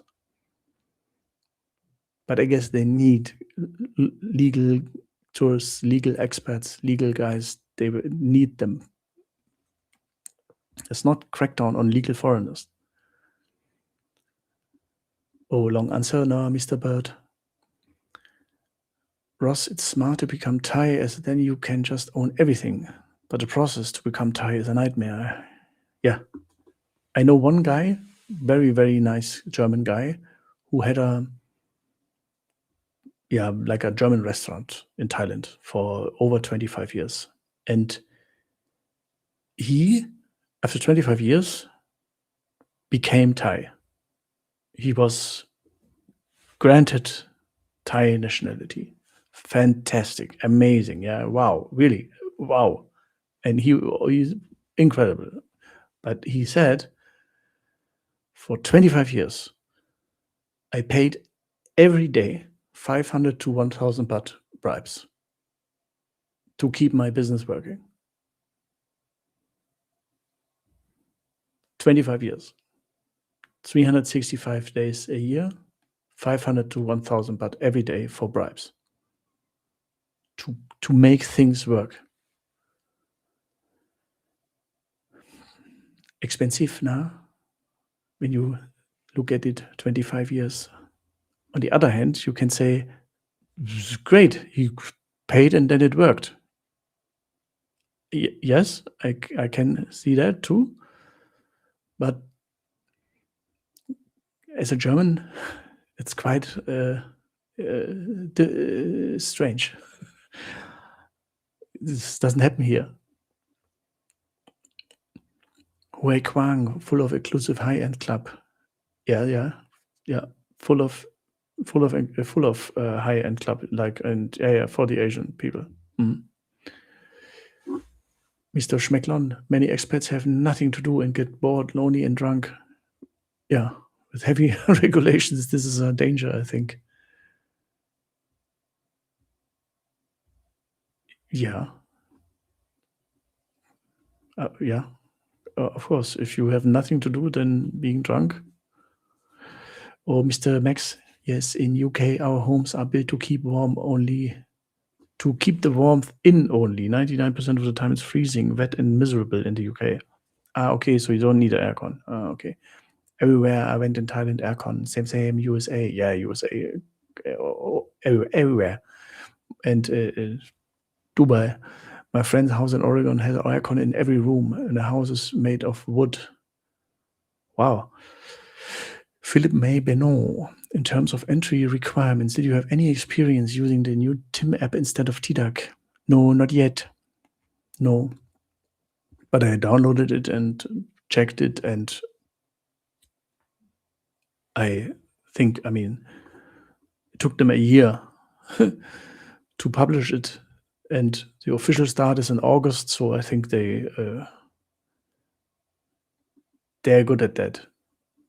So same with TDAC. They published something before it really started, and then they collected all the feedback and all the bugs and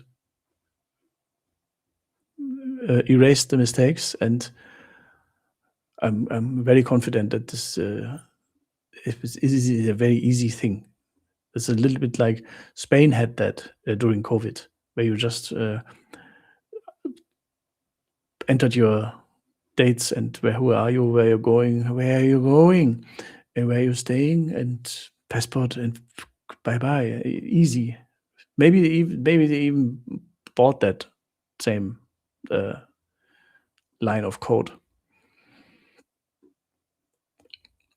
Mr. Max, have mobile aircon unit for my home. Oh, you lucky, because very hot now. Oh. Mr. Bird, I see new sheriff in town that's laying down the law. Yes, that's a very old school way to say it. Absolutely, new sheriff in town. That's actually a good idea. Thank you. That's a good idea for thumbnail, maybe when I do the. It's a good idea. Yeah. All my local friends are not happy about what's going on. Oh, maybe you know why they're not happy. Are they really affected by it? Then you know why not happy now. If Singapore is a role model, is there a drive to a more Puritan society? Will it affect nightlife? Yeah, I think about it too very often. when I go to bed.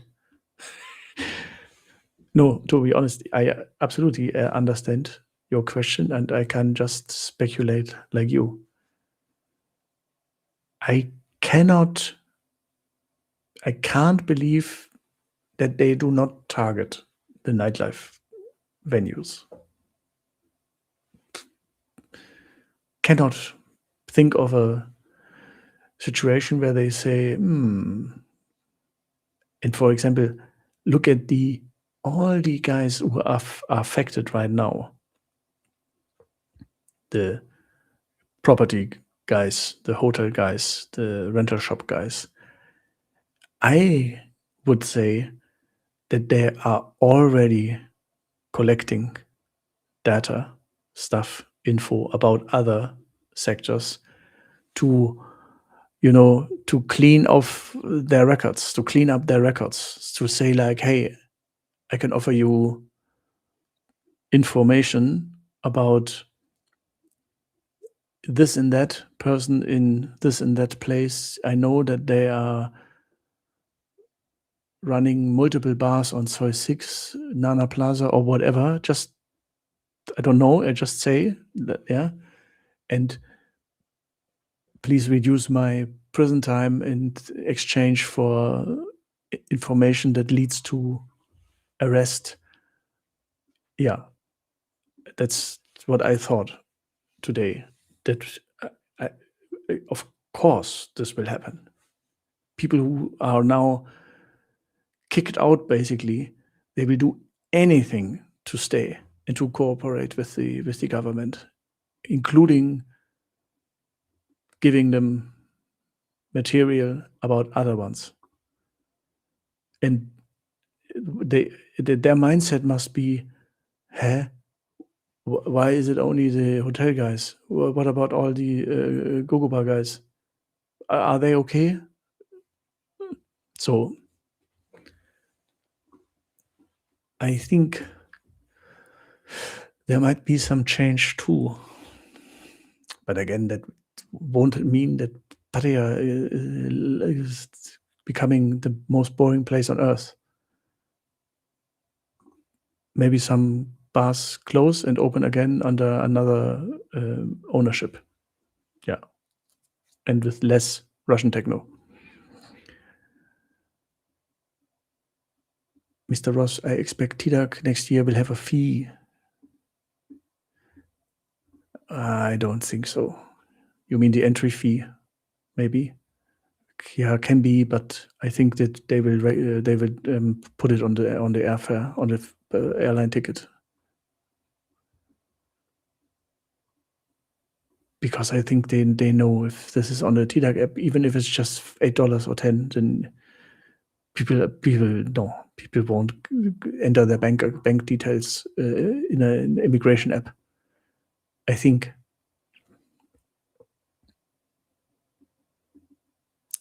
Can you finance a vehicle? I don't know. You mean buy? They will sell you everything. The point is, are you making a business out of it illegally? This is right now the target zone. Mr. Jason Davina, the spenders already got scammed by the girl's broken wallet. Leo, how can they spend again? Yes, you're right. Ploy have already taken a lot. Max, okay, gotta go, sorry now, but I have 12-hour shift tonight soon. Oh, but you can watch me during work. I no have problem now. You can watch every day. Need baht for Thailand, no money, no honey. Chai. Mr. Flat Tom, can foreigners open business at night market? No. You are, there are basically no jobs that foreigners can legally do.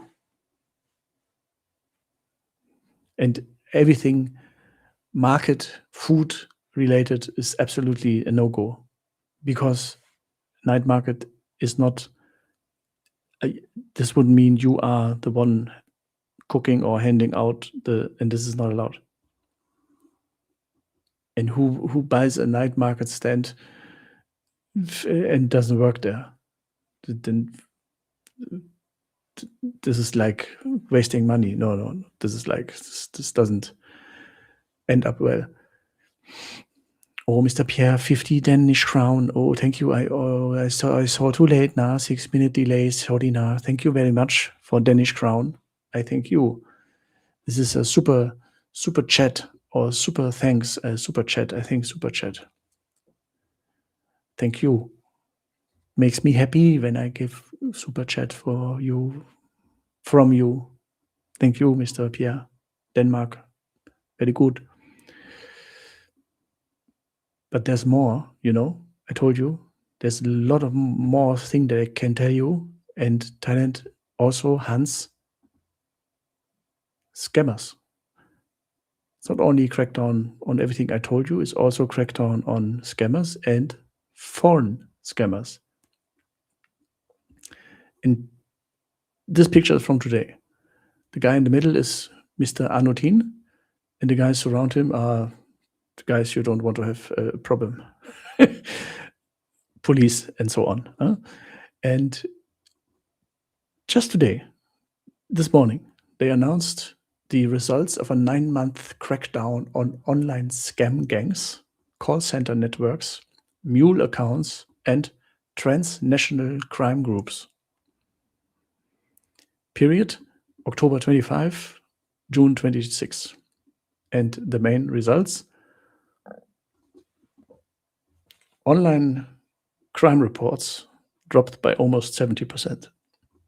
Financial losses dropped by 87%. Assets worth more than 24 billion baht were seized. More than 29,000 suspects linked to scam networks were arrested. Average arrests 121 per day. More than 70 boss-level suspects arrested or had warrants issued. 26 Thai and foreign nationals, private sector officials were arrested or had warrants issued. Over 350,000 mule accounts shut down. Mule accounts dropped by over 80%. Personal mule accounts dropped down 75%. Corporate mule accounts down 87%. Transactions down over 80%. More than 3.6 billion baht in suspicious money and assets frozen through Thai police online platform. Then there are phone and online scam suppression. Here, more than 23,000 criminal phone numbers suspended. Over 290,000 suspicious spam numbers suspended. Fraudulent phone use per month reduced by over 77%. More than 120,000 scam URLs blocked. And by the way, Facebook was the most blocked platform with over 100,000 URLs. Cross-border internet connections were cut 10 times. SIM-box devices and false base stations used for scam calls, SMS, seized. Border signal towers inspected to prevent illegal use of Thai telecom signals. The victim protection looks like that. 862 victims were directly helped. Police used a real-time war room with banks to stop financial damage. Officers were sent directly to people who were actively being scammed in the moment before they realized it. And there are border and transnational operations too. Over 1,800 Thai nationals were repatriated from neighboring countries. 67.9% from Cambodia, over 30% from Laos. 2,489 Thai nationals were arrested for illegal natural border crossings. More than thousands of them had case IDs or criminal cases. Over 2,600 foreign nationals illegally entering Thailand in connection with scam cases were pushed out. More than 60 suspicious clusters were identified in Cambodia, Laos, and Myanmar. And the bad regions, the scam bases, are very close to the border, of course, and they are Osmach, sounds Scottish, it's in Cambodia, Tma Da, also in Cambodia, Poi Phet, Cambodia, Tbung, Cambodia. Then we have Myanmar, KK Park, Swe Koko, Min Let Pan, and Tachi Lake, and in Laos, Bokeo. Sounds like very good Thai dishes, but basically are scam bases with giant criminal compounds. And now gets cool because there are some major cases. One is the operation to sweep the Nong Chan village and illegal Khmer military warehouses. Then there was an operation against the Yim League Ben Smith network. Never heard before. Yim League is a Cambodian tycoon scam tycoon, allegedly. And Ben Smith is not Ben Smith. The real name is Benjamin Mauerberger. Sounds German, but is South African. He is married to a Thai woman, a beautiful Thai woman. Also a tycoon, both on the run, and a giant case in Thailand, in Cambodia. And in that network, more than 10 billion baht in assets have been already frozen and seized. And of course, arrest warrants issued for Ben Smith and his beautiful Thai wife. There are alleged cross-border investments fraud losses, more than 1 billion baht. Also happened extradition of Chinese grey capital figure Xi Jinping to China, and joint investigations with the FBI strike force. They're not joking around anymore. So the core message is Thailand says the crackdown is no longer just about arresting low-level scammers, the guys who offer stupid stuff on Facebook. No. Authorities are now targeting the full ecosystem. Mule accounts, scam websites, phone infrastructure, border bases, nominee structures, corrupt officials too, financial flows, and boss-level operators. What happened to Thailand? What's going on? I think still I can't believe this, the kindest nation on earth that everyone thought, yeah, can do what they want, suddenly says, stop. We've seen enough. It's crazy, right? Mr. Jason Davina, or we can say the majority of the newcomers. Mr. RDX Wisney, sorry for asking a repeat question. I'm late by hour and a half. Sorry, Tim. You can ask a repeat question. If you not ask repeat question 5 in 1 minute, that would be weird, but you can. I often think I can't answer the same stuff again because some people heard it, but I can't. If someone new joins and wants to know something, I answer, Mr. Jason Davina. Mr. Jason Davina is also very good. Could also be like Mr. Jason Davina. You know the song? Ooh, Mr. Jason Davina. The employees are very smart now. Get a lot of money, but out of tax duties, no tax to pay from scamming the foreigner. Tilak, nalak. That is correct. That is correct. Everything is cash and no tax and very, very not too legal. That is correct.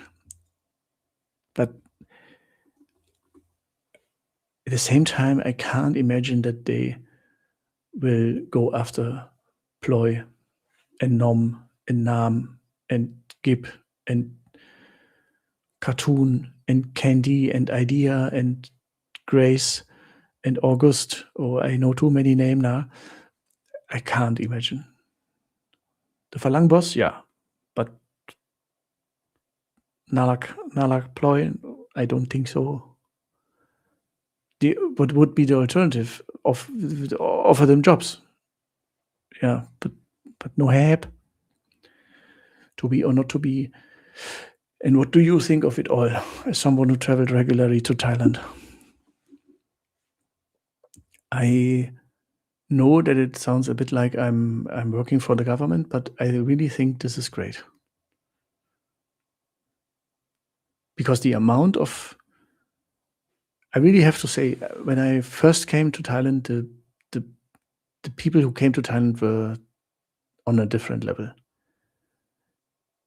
than today. There are, I don't know, maybe through social media hype or something like that, the amount of people who arrived there with zero life experience and zero respect for anything, and often seemed like their parents didn't tell them anything in their life and they never heard no before. It's really bad vibes in many places, and one of the reasons why I always stay away from foreigners, because most of them, a lot of them are big troublemakers.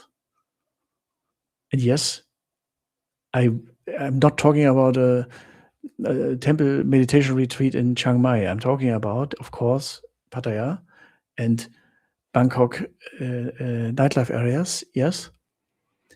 But it starts at the airport gate.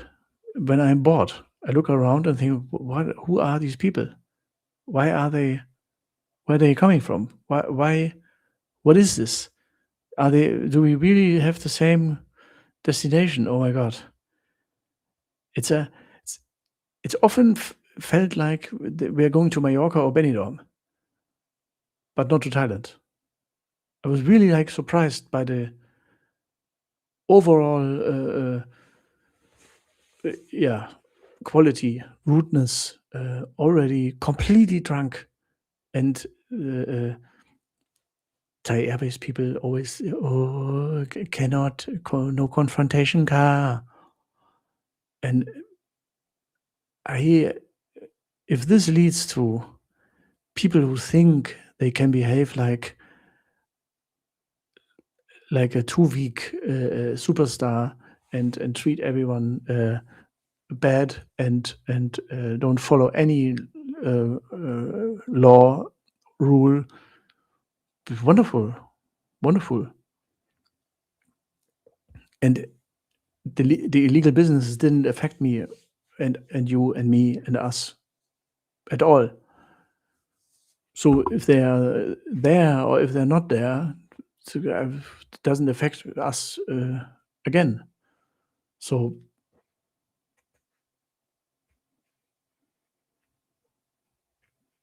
no problem. I'm a bit scared if it becomes too clean like Singapore. That would be not good. And if it's only hawker centers and no more real street food, that would make me very sad.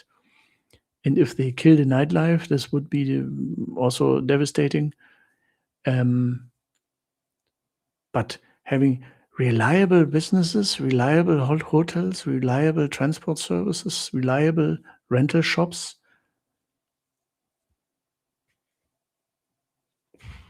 Good. In the end, I think this won't affect me at all. I'm just applauding the government that they do that, what nobody expected them to do. I think it's great. It's every other country should do the same. And maybe that's the German perspective, because in our country, nobody does anything against anyone, and we are just looking like stupid little sheeps and let everything happen. And that's why I'm so impressed by a country that just says, enough is enough. I don't know the song, but I will search later.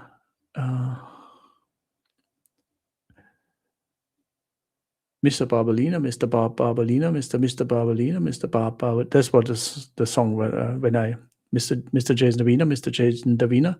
That was the song I had in mind when I read your username.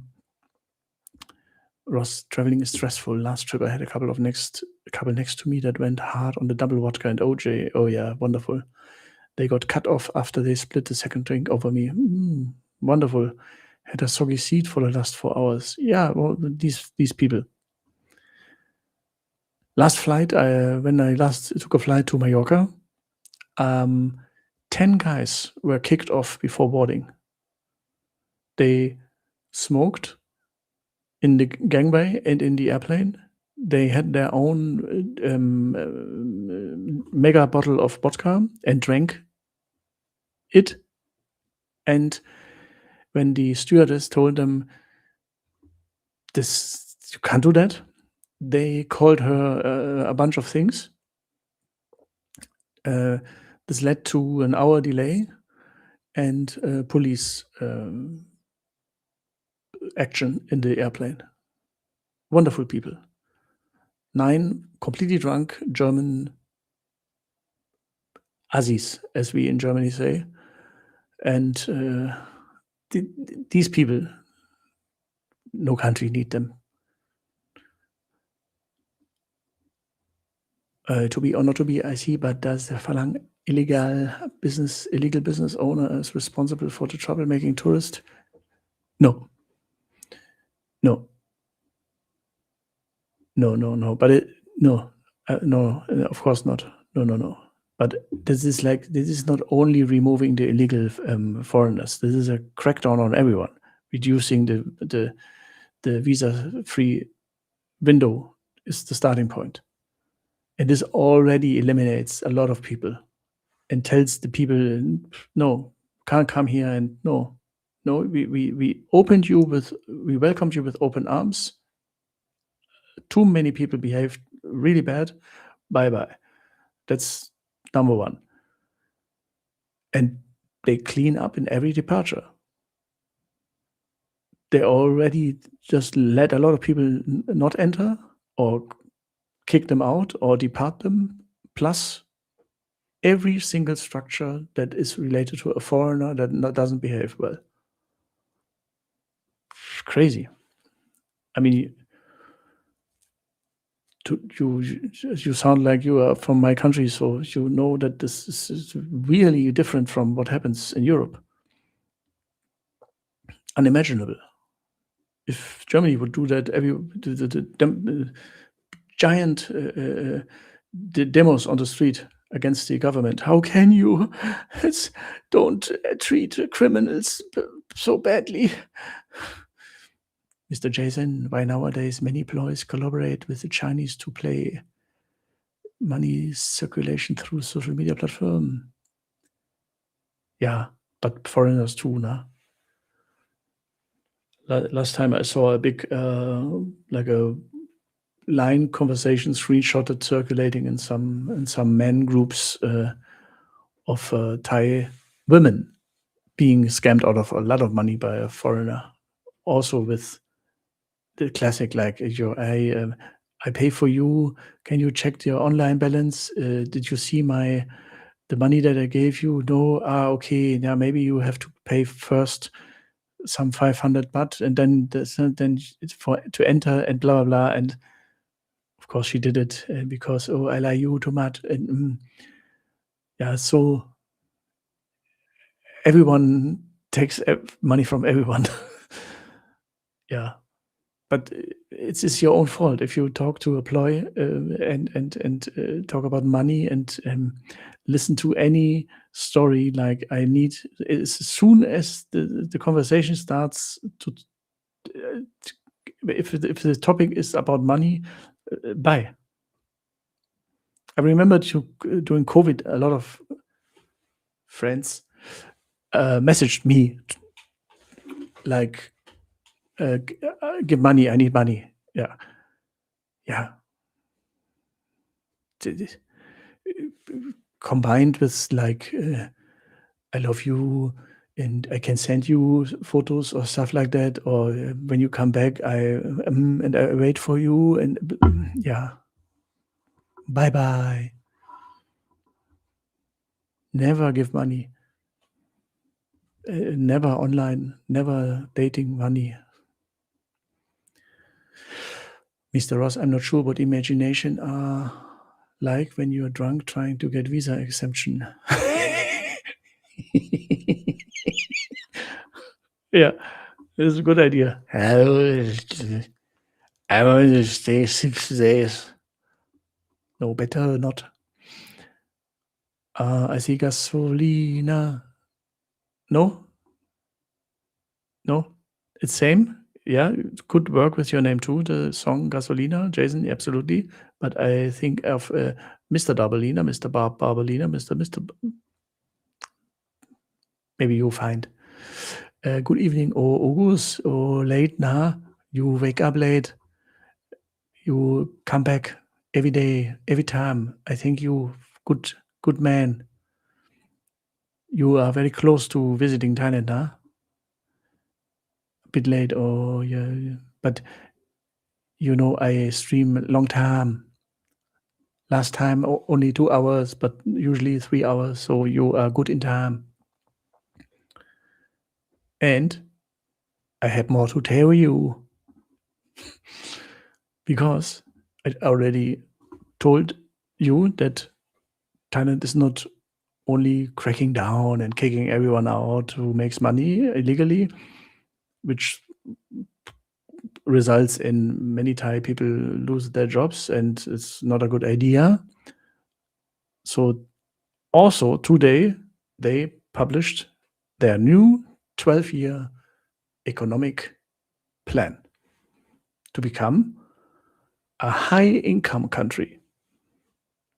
Thailand wants to become a high-income country within 12 years.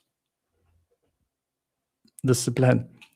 The current annual income per person in Thailand is $8,000 to $9,000. Let that sink in. That's 260 to 290,000 baht. That's what some people spent on 2 Pattaya trips in 2 years or 1 year. $8,000 to $9,000. Target over $15,000 annual income per Thai person. So from 260,000 baht to 490,000 baht. That's the dream, the goal. And current estimated growth potential, according to government, is 2.7%. Medium term, more than 3%. That's what they hope. You'll see on the left side how it is, on the right side what's going to hopefully come. And what's needed to reach high income status, according to government, is 5.5% economic potential, supporting around 5% GDP growth. And Thailand wants to be competitive. They want to enter the world's top 20 in global competitiveness by 2030. Then there's an investment target, and the current investment level is 22% of the GDP. Target 30%. So there are four main growth engines. Here they are. The one is new investment, AI, digital technology, data centers, financial hub development, clean energy, modern automotive automation, high potential. And then we have high potential sectors where they think it's easy to reach that. Tourism, high value healthcare, food security, processed agriculture, the creative economy, wholesale and retail upgrades. Then there's human capital and innovations, research, startups, AI skills, digital skills, upskilling, stuff like that. Then they know they need to remove state obstacles, make it easier. So digital government, TIM app, everything more, the whole police, digital, AI, less bureaucracy. Every country dream to have that. Anti-corruption reforms. Public asset management reform. All this. That's the plan. Then they announced something very funny, maybe just because right now is the FIFA World Cup, and they really compared it to a football team for the US viewers, soccer team. And they split it, the new economic model, in defense, midfield, and attack. And defense is fiscal discipline, economic stability, and investor confidence. For midfield, the players are infrastructure, electricity, water, clean energy, AI readiness, laws, and workforce. And the attacking lineup is income-generating sectors like agriculture, food, vehicles, electronics, healthcare, tourism, trade, and creative industries. The quick wins, they aim that there must be results within 6 months or 1 year. But the big wins are structural reforms within the government's 4-year term. And then they have trade and export goals. So Thailand wants more trades with the European Union, with the United States, with Canada, or how I call them, the Thais of the East, the Thais of the West. Damn it. How I call them the Thais of the West, because so kind, and UK. European Union, United States, Canada, UK.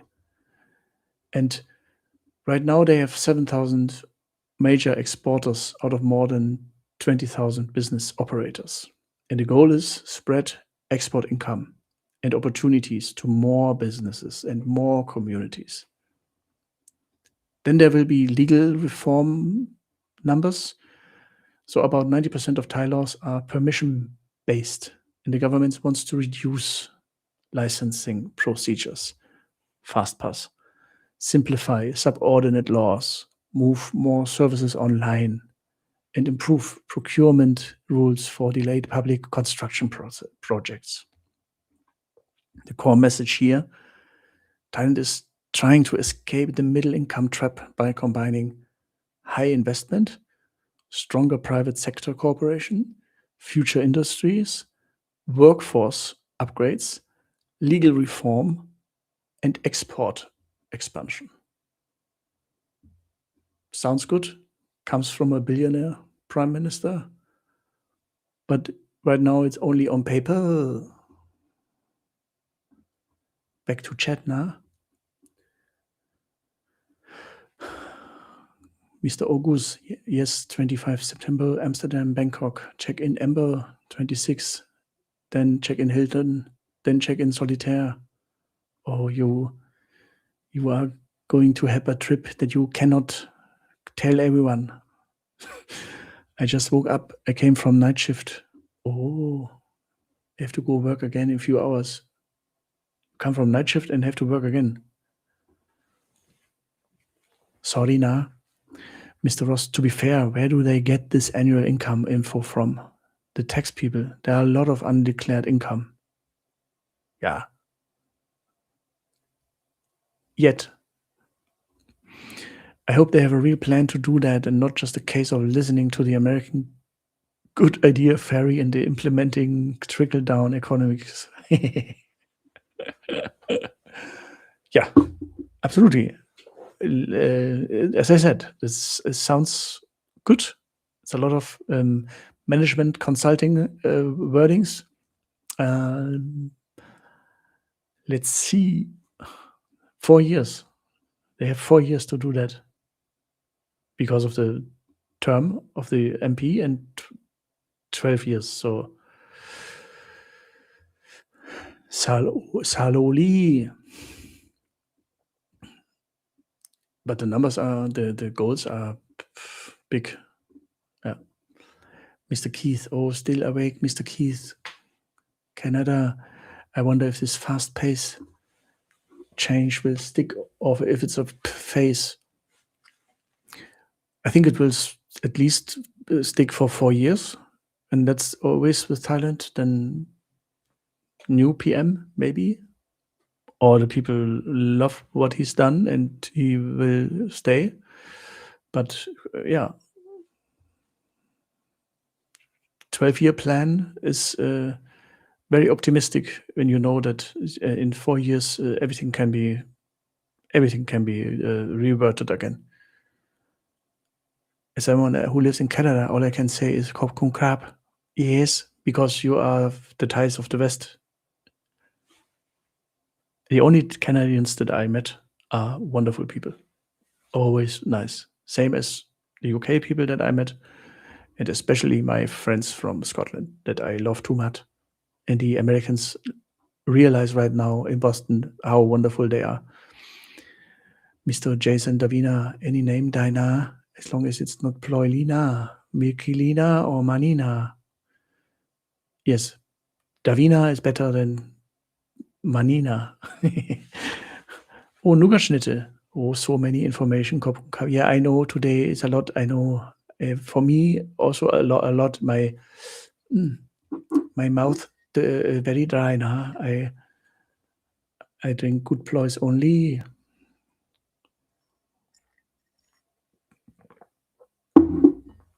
One concern I have is darker design. These data centers are not a job creator. Data centers are value extractors and absolutely destroy the environment. Yeah. Yeah, but it's not only data center. I hope. Yeah? But I only can imagine they think like, okay, how can we get a lot of people in there that invest a lot of money? Data centers, AI, stuff like that. Maybe that's the thought process behind it. Doesn't help Ploy. Doesn't help Ploy's brother Somchai, whose only job is riding around with the motorbike that the Falang bought for him. Yeah, absolutely. Oh, Dave Latina, Deva Latina found a song by Del the Funky Homo Sapiens. Absolutely, Mr. Dolina. Yeah. So Jason Davina, now you know the song name. Thanks to Mr. De Valentina. Also works very good. So, Tim, does the royal family in Thailand involve in policy making or only symbolic?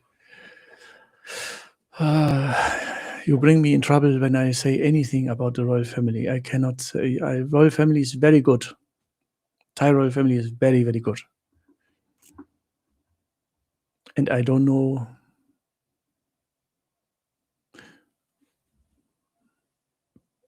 No.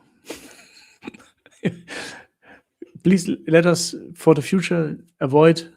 Maybe I put it on the index. Just let us not talk about the royal family. 25 years in prison. That doesn't matter what I say. Just let us skip the topic forever.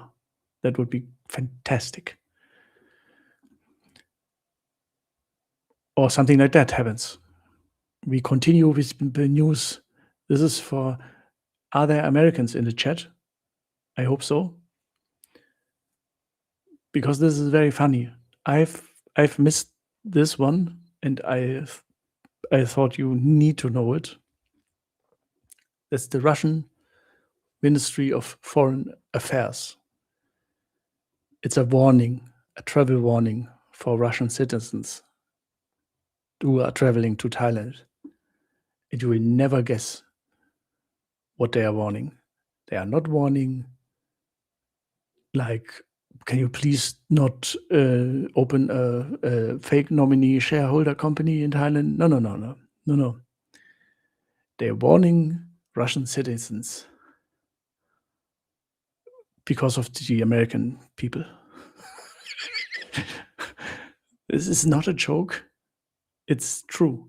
Quote, warning for Russian citizens traveling to Thailand. And this is, again, this is on the official Ministry of Foreign Affairs of the Russian Federation internet website. Quote, warning for Russian citizens traveling to Thailand regarding the risk of detention or arrest in Thailand at the request of US law enforcement agency and special services. The Russians think that when the people go to Thailand, then the American police will arrest them. Or they will get arrested at the request of US law enforcement. The Russian Ministry, I continue, the Russian Ministry of Foreign Affairs is once again compelled to urge Russian citizens to exercise extreme caution when traveling to Thailand, whether for tourism or business purposes, due to the existing high risk of detention or arrest in this country at the request of US law enforcement agency and special services. Okay. Quote, unfortunately, this country, which is so popular among Russian tourists and friendly toward us, remains one of the places where Washington has launched a real hunt for Russians. This vicious practice began in 2008 with the arrest of businessman blah blah blah, who was handed over to the US and spent more than 10 years in prison. So, I mean, I would think that maybe he did something wrong when he spent 10 years in prison. At the same time, the United States acts aggressively, conducting special operations without regard for the Thai authorities in order to catch our citizens who are, for one reason or another, have come to its attention. It's a nice way of saying, funny. Many of those detained face threats from US special services, intimidation, and psychological pressure aimed at forcing them to admit guilt. And the machinery of Washington's punitive justice system has gained particular momentum, and so on. I don't want to read the whole propaganda text, but maybe less Russians in the future because of the mean American people and law enforcement officers. This is something new, right?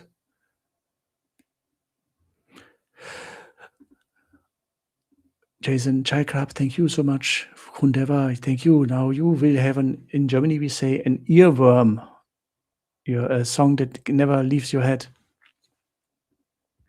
Mr. Ross, to be fair, Thailand need better income to look after its people better. Yes, absolutely.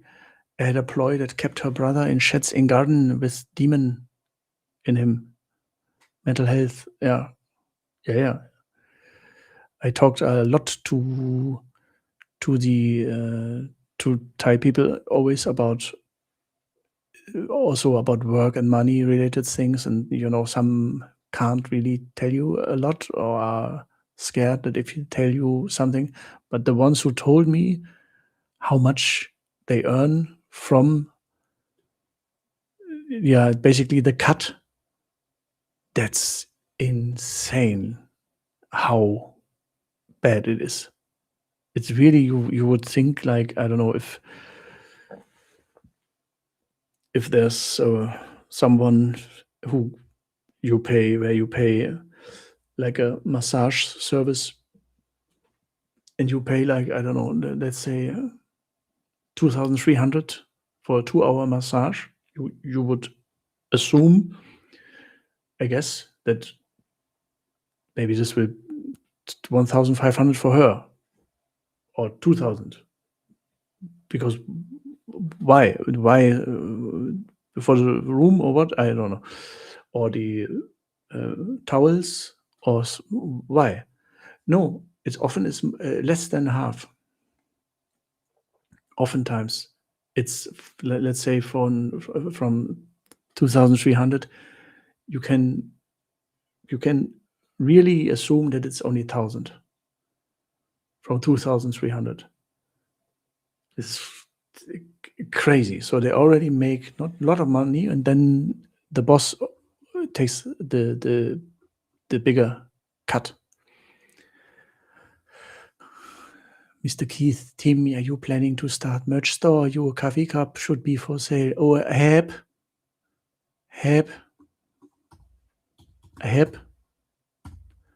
Wait, I can show you now. I have a lot of t-shirts and so on. Where is it?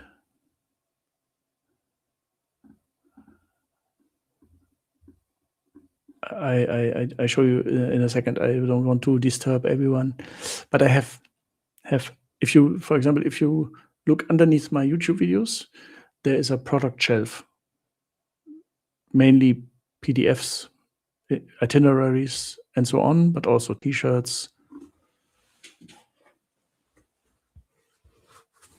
This amazing hat, Make Ploy Great Again. I think I'm dreaming of a day where I see a lot of these hats in Soy 6. Make Ploy Great Again. Yeah, and so on. So look underneath my video car. Mr. Neil Hopping, you think this will be a giant circle jerk Thailand is in now? Right now they say quality over quantity, but a year from now tourism arrivals will be lower, and then they'll panic and change again. Yeah, sure, this has to work out to be a success, naturally. But yeah, let's see. I understand your question, but I'm also rooting for governments who act and don't just look at it and say, yeah, maybe pray to Buddha, or pay Boston Management Consulting Group another $1 million for the same tips that a 5-year-old could give. Let's see. Su. Keep fighting. Su.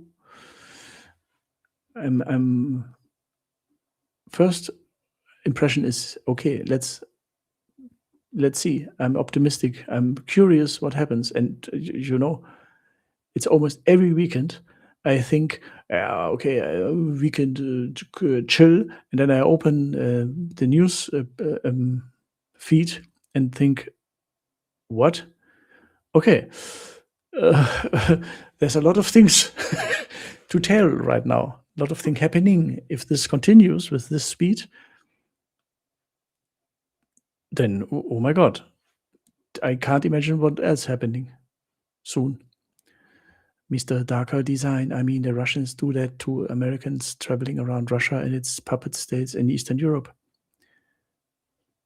Thank you. Exactly. This is like the guys who invented that, warning other, warning their own people that, oh my God, this could happen to you too outside your home country. Oh my God, who could be so mean? That's bigotry. Can you read Russian? No, cannot. Cannot, but translation takes 2 seconds today. ChatGPT is fantastic at translation because Google Translate can only take a certain amount of words. It's limited. And ChatGPT on translation is incredible, really incredible. I tested it with German and Spanish and everything, and Thai translation, for example, incredible. It's unbelievable good and fast. Russia has been up to a lot of international shenanigans. That's a wonderful word. It sounds like a bar, like a pub. Shenanigan. A lot of individuals have been linked individually to the actions of the state, sometimes a year ago, like the hacking and WMD poison in the UK. Oh, yes. Mr. Julian, hi Tim. Are you Julian Meetup, Julian? Can be, nah. Mr. Jason Davina. Does it only affect Russian? Or how about Ukrainian? I heard a lot of dark stories too. That's from the Russian Ministry of Foreign Affairs.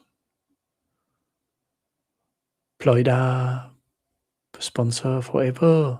Chai. And if you thought that's it, no, only little news, still little news. The airport fee that I told 3 weeks ago, it now happened. So tickets already a bit more expensive, $12 more expensive for the international airports. So as promised, they take more, as promised. Julian, oh, hello, welcome. Julian, meet up Julian, oh yes. Meet up Julian from Germany. We met in Bangkok and Pattaya. Very, very, very good moments. Yeah. Julian was one of the guys that I enjoyed very much because of the facial impressions. Like, oh, the Pattaya face. Yeah, it was good. By the way, no meetup planned right now, but this year is almost like a meetup. It's a live stream, not on YouTube. Can check out now. Mr. August is jealous. Your meetup, Tim. Yes.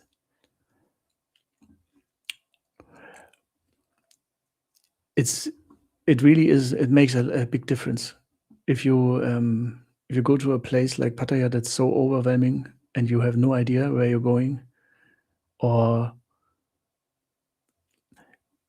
usually when you go to Pattaya, you end up in one place and then you stay there, and then the Mama San and the Ploy and everyone makes you stay there, and then they don't let you leave. And you like them, and then you think, oh, maybe I need to go there again, and you are happy. Yes, of course. But then you might not see the better places. You miss out on something that could be even better. And with Max, for example, who left the chat already, his first night was incredible. I lost him in almost every single bar, but he also always made it with slight delay to the next bar. So we met again, but I lost him a lot of times. And he had the most insane first night in Pattaya of all time. He did things. Yeah, it's good. Very funny. Yeah, he immersed himself very, very fast. Nikita Pechnikov says reading Russian is easy. Yeah, I think for you. But what do you say? The 6 is actually B, the B is W, the 3 is Z, the H is N, the P is R, the C is S. It's incredibly easy. I understand your humor very good. I like humor. The first night in Geisha, I shall not speak about it. Yeah, you shall not speak about it. It's better. But it was great. So wow, 2 hours 46, and I honestly told you everything that is new in Thailand. A lot happened in the last few days, and a lot of politics and police, I know, but this is really something.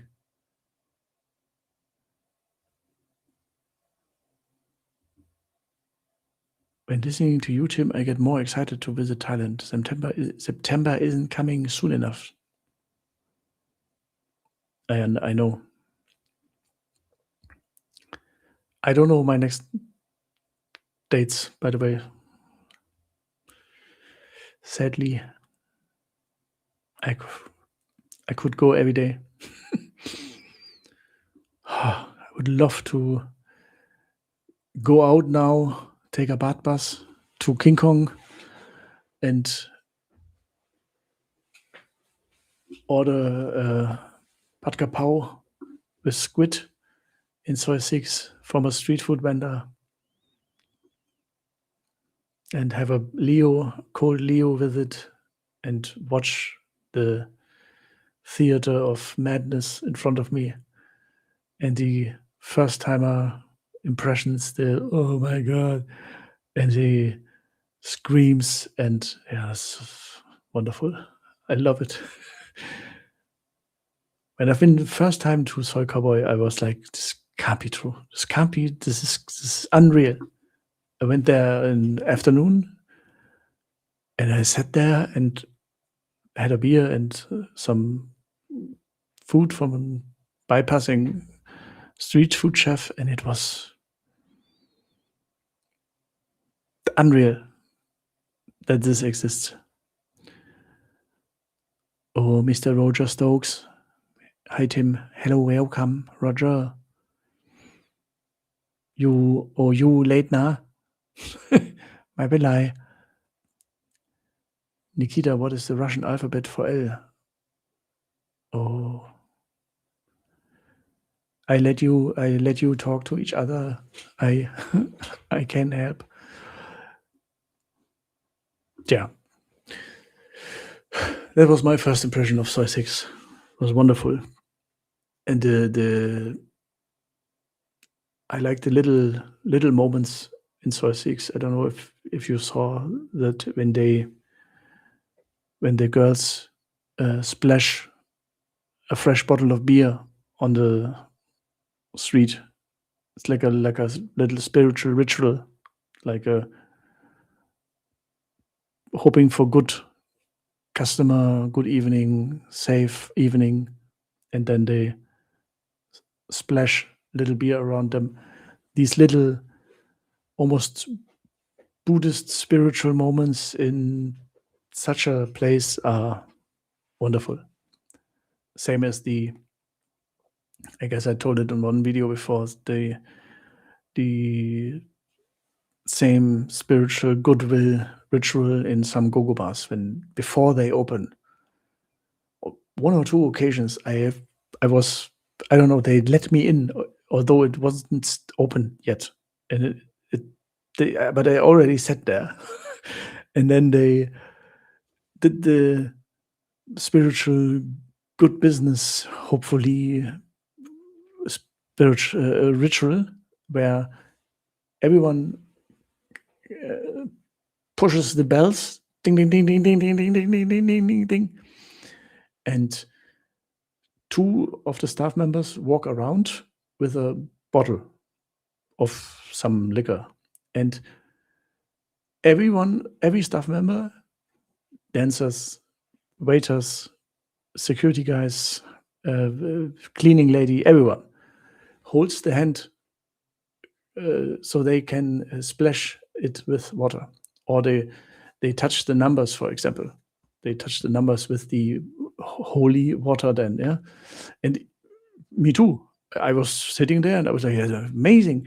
And I was punching a little bell too and holding my hand, and then they say, "Oh, what are you doing here?" But of course they blessed me too. It is incredibly cool. Only happen to special one now, or people who come too early, like me. Mr. Roger, how many different cities have you lived in since you have lived in Thailand? I don't live in Thailand. It's the major misconception that people think the guy knows so much about Thailand, he must live in Thailand. No, I don't live in Thailand, but I've been to obsessively, religiously to Thailand, exploring everything. Isan, Udon Thani, Chiang Mai, Chiang Rai, the north, the Sukhothai, Bangkok, almost everywhere. Bang Sen, Sriracha, Sattahip, Rayong, Koh Chang, Koh Samet, Phuket, Koh Samui, Hua Hin. Yeah, and as last time I calculated, I spent almost $110,000 on Thailand. Yeah, that's why I know too much. The funny thing is that people who live in Bangkok comment under my videos about Bangkok that they didn't know that about Bangkok, and that I know more about Bangkok than they know, although they are Thai and they are born in Bangkok and they live there. That's proof that you don't have to live in a place to be an expert. Had a hell of a trip back with 7.5 hours in transit at Dubai. 3 days later, big smile and checking the internet for next time. August, Tim, when a lady approach you and you don't like her, how do you politely say no?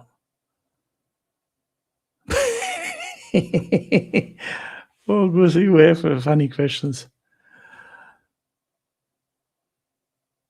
You can always say, don't overthink that. Don't overthink that. No. If it's a pair of twos, for example, two obvious best friends, and the one person approaches you but you like the other one, then you just tell, I like the other one. I like, but I like you. And then wait for the reaction. Can be then if they are best friends, then the other one will say out of respect for her best friend and say maybe like, why you not like my best friend? And then that's it. But usually this is a paid performance. They couldn't care less how you feel, and they have no feelings for you. Why? The waitress. It's a waitress. Do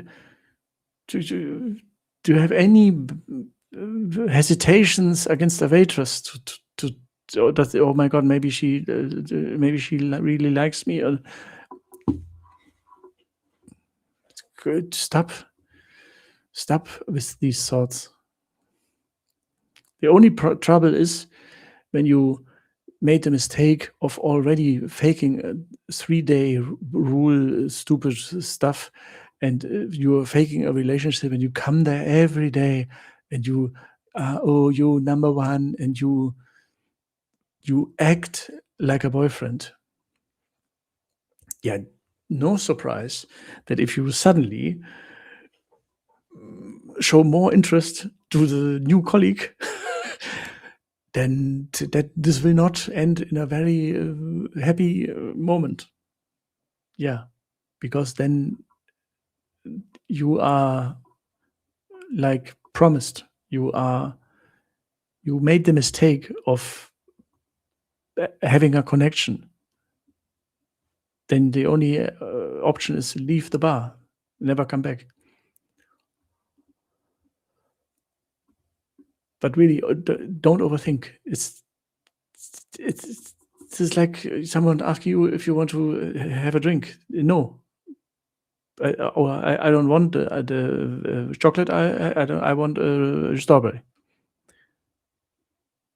Yeah, nobody there loves you and is sad. It's a show. Look through it. It's a theater. Is it allowed to do fight with girls in? Huh? Fight? You want to fight?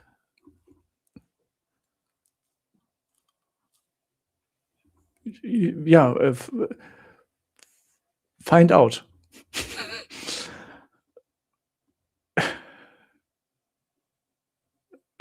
Wonderful. Nikita and Jason having a Russian alphabet lesson. I like it. Very, very good. Did you spend time in Vietnam or other Southeast Asian countries? No, I've been to Philippines, China, and North Korea. That's my Asian experience. But as I said before, when I always want to go to Vietnam, but much more to Japan. And of course, I want to go to Cambodia because of the temples. Yes, of course, a must-see bucket list, absolutely. But I always end up in Suvarnabhumi Airport. Always. Last second, I'm always like, nah. Why would I? Nah. Why would I not go to Thailand? It's like Thailand is I'm married to Thailand. Many marriages. Oh, $110,000. Oh, you're a rich man now. Yeah, but in 13 years. So then I guess it makes a little bit more sense and doesn't sound too crazy, but still is a lot. That's how I calculated it. It's still a lot. Flights included. Nikita Pechnikov, your insights are very helpful. Thank you. Now, Nikita, now I'm confused. I feel like anytime. Osgun, no 3-day rule. I follow your rule, 2-hour rule. That's correct. That is correct. Of course, you are robbing yourself a little bit of the illusion of romance, but this doesn't end well. As soon as you open the gates to emotions, to involvement, to listening to the stories, to feeling like you were almost part of the family, and oh my God, she cooked for me. You are number 185,675 in line. This is like falling in love with a waitress because she bought you a beer. Oh my God. Have you seen her? How she smiled at me? This is the job. That's why I always think it's better to go there if you're a little bit more mature and older and already have you had your heart broken. Because it's really risky.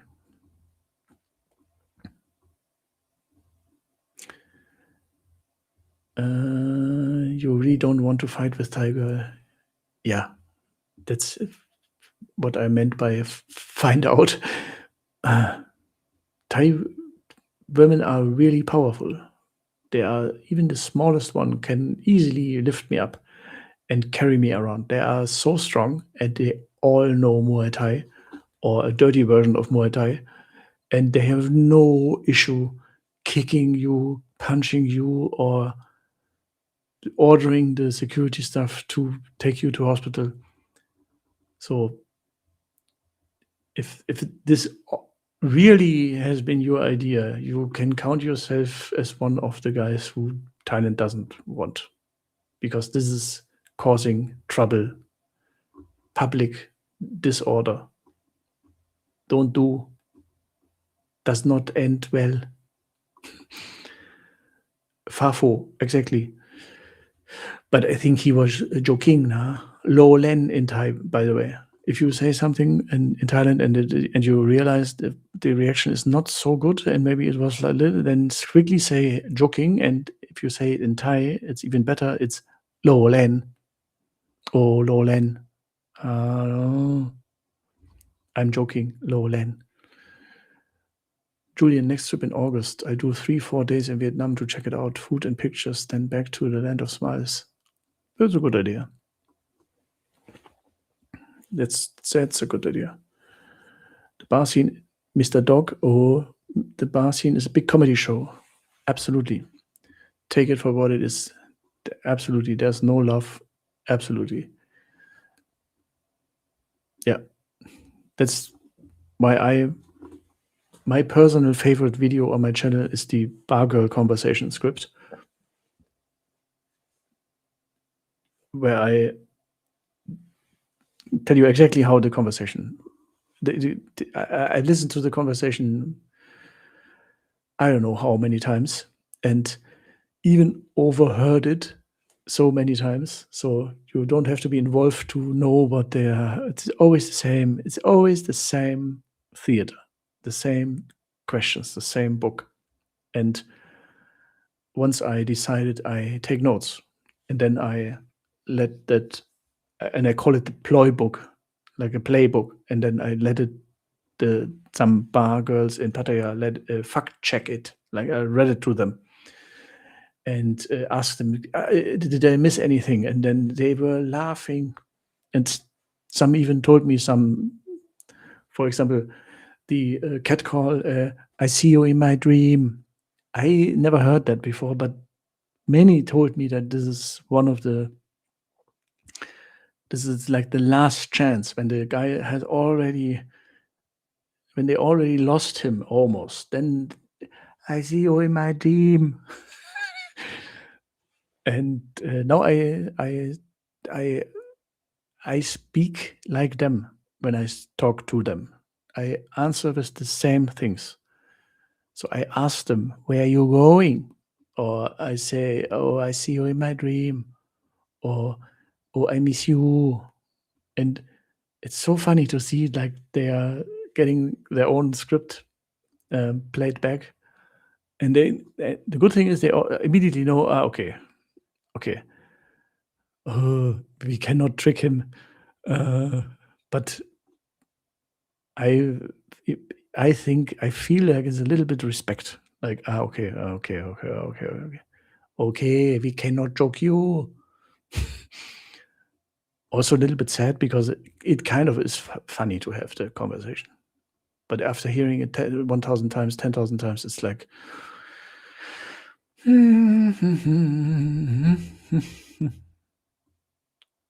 But sometimes I do. Most I say yes in Soy 6 just to play a Halo game. I love the Halo dice game. Mr. Utsav, do watch along with Argentina versus Austria. Oh yeah, started right now. No, start right now. No, start in 1 hour. 1 hour.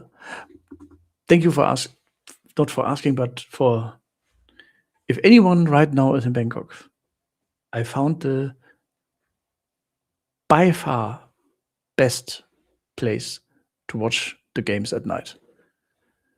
It's when you hear it, it's so obvious, but it is absolutely cool. And of course, it only works for the games starting at 11 or p.m. or midnight Thai time. So today, Argentina against Austria, for example. So if you are in Bangkok, Nana Plaza, World Cup game in Nana Plaza, midnight, Messi against David Alaba in Billboard. If you been there, then you know what a great idea this is. Fantastic idea. That's absolutely. I'm blown away by my idea. And I checked they posted on X that they show it, and but always only the 11 and p.m. at midnight games. So if you're there, the FIFA World Cup runs until July 19.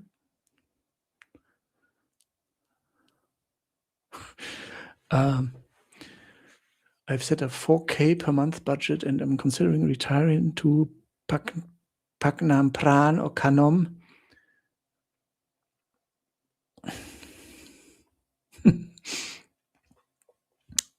Mr. E. Elia, I never done a visa renewal. Never. I live in Germany. I'm a tourist, and I never overstayed or had to do any of that. No. Last year I've stayed for 60 days, but it was just the exact amount of days that I could stay as a German. So I don't have anything to do with that. Mr. Darker Design, do not F with the ties. Exactly. Absolutely.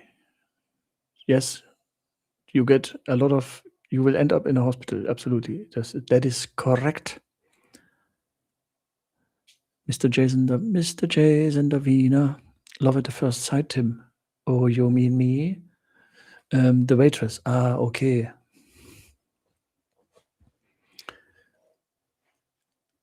Yeah, I know. They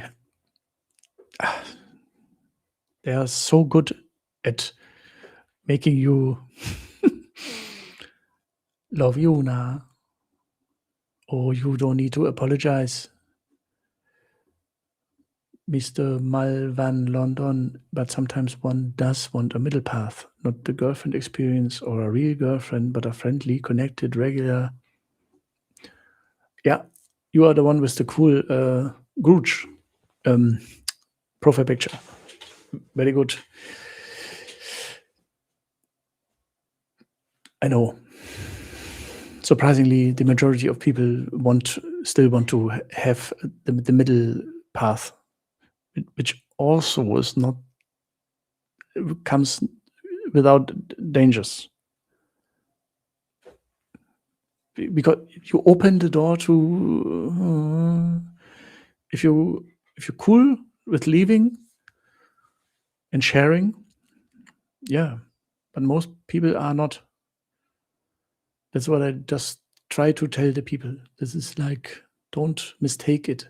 Of course, there will be people who you really like and that are really nice and cool, and that will still text you, but still, you are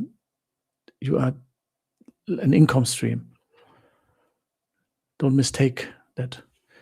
Even I know one woman for 13 years now, and even my parents know her from FaceTime actions and stuff. And I really thought we were more than just were friends with benefits. No, she still calls me a customer. Never left the box. Although we are really like old friends, like just meeting, drinking, having fun, and nothing happens. Just like an old couple. You will never lose the box when it starts like that, in a place like that. I know the occasional I'm the 1% Falang in the comment section will comment later and say, I met my girl and we are still married for, yeah. Lucky. But this is not this can't be the game plan. This happens, maybe. Mr. Jason Tim, why do people like to say no at the end of their question sentences? You mean nah? Nah, they say nah. I think you think maybe you hear it wrong. They usually say nah a lot. Like, you okay nah? You drunk nah? You like me nah? You happy nah? It's like a sweet question mark. A sweet way to turn a sentence into a question. Mr. Keith, Hilo #1, Connect 4 is fun if you can play Jenga, also good.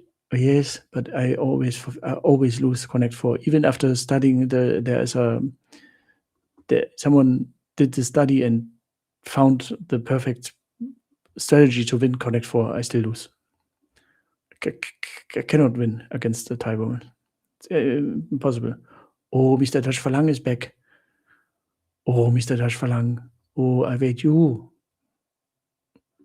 My girlfriend tells me I cannot go with other girl, but she can go with other men.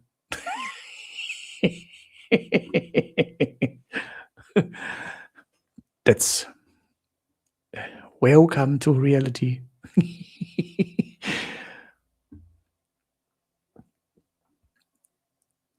What are the main 10 items you put in your backpack?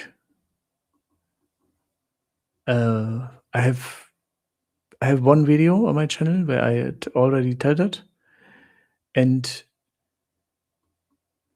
Friday next week, I publish a new video with the even smaller backpack and what I pack in it. So please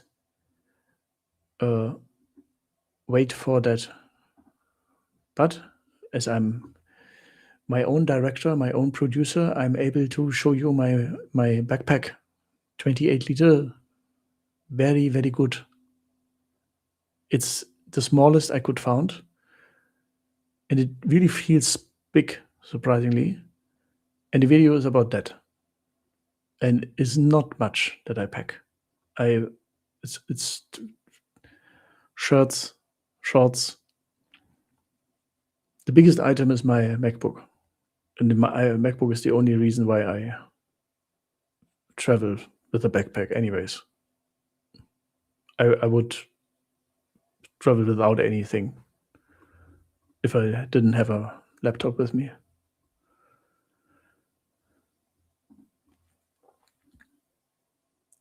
How many times a year do you stay 60 days? Only once, last year. Usually I couldn't due to work. It's impossible to stay 60 days. I mean, I know on Instagram people call me grandpa, but I'm 46, so I'm not I'm not in my 70s, 80s that I can spend 12 months a year in Thailand. Mr. Tim, would you advise anyone to live long term in Thailand? If you have the money and if you prepare very good and don't destroy the bridge back to your home country, yes. But don't expect it to be like the holiday version. And how can I say that when I don't live there? Because that's common sense. The Thai version that you see on holidays can't be the everyday version. It can't be. You have a hotel, you have a housekeeping, you have a pool, you have a breakfast, you have no stress. You don't think about anything, how the money comes in or goes out. Nobody stresses you. You have no bureaucracy. You don't need to go to an immigration office. Nothing, nothing. Holiday is holiday. And reality is a lot of people don't speak English. The bureaucracy is crazy and it's slow. And you stand in line. I hear it from many people. You stand in line at the immigration office to renew or to just notify that you are still alive and here after 90 days. And you stand in line for 5 hours and then it's your turn, and then suddenly your documents are not correct, although it's completely correct like last time. So I think you need to, especially if you come from a country like Germany, where everything is like a little bit more punctuality and reliability. So the best advice would be stay there first for a long time and try to live like a local as much as you can, and have an action plan, a day plan. Like, what are you doing then? It's not like holiday. You can't drink every day. You need something, anything. You need a plan to stay healthy. Have a how to make friends. You need a group. You need to join classes, hiking groups, running groups, anything where you meet other people, Thais, locals, foreigners. So there are a lot of. It's cool, but it's not sipping margaritas at the beach.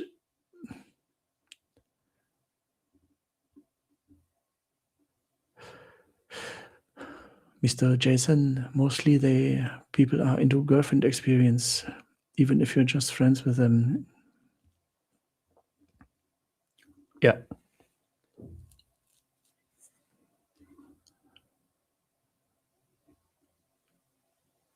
Okay, you don't mean no, nah, you mean chamai, or but let you replace it with no. They say no to you all the time. That's funny. I'm sorry, this was a joke. I never heard. I did not notice the wave of no's at the end. No, I get always the nah, not the no. Oh, lucky I only get yes, not no. No, sorry, I don't. I believe you, but I never had. How many pair of shoes you take? Only one I wear on my flight.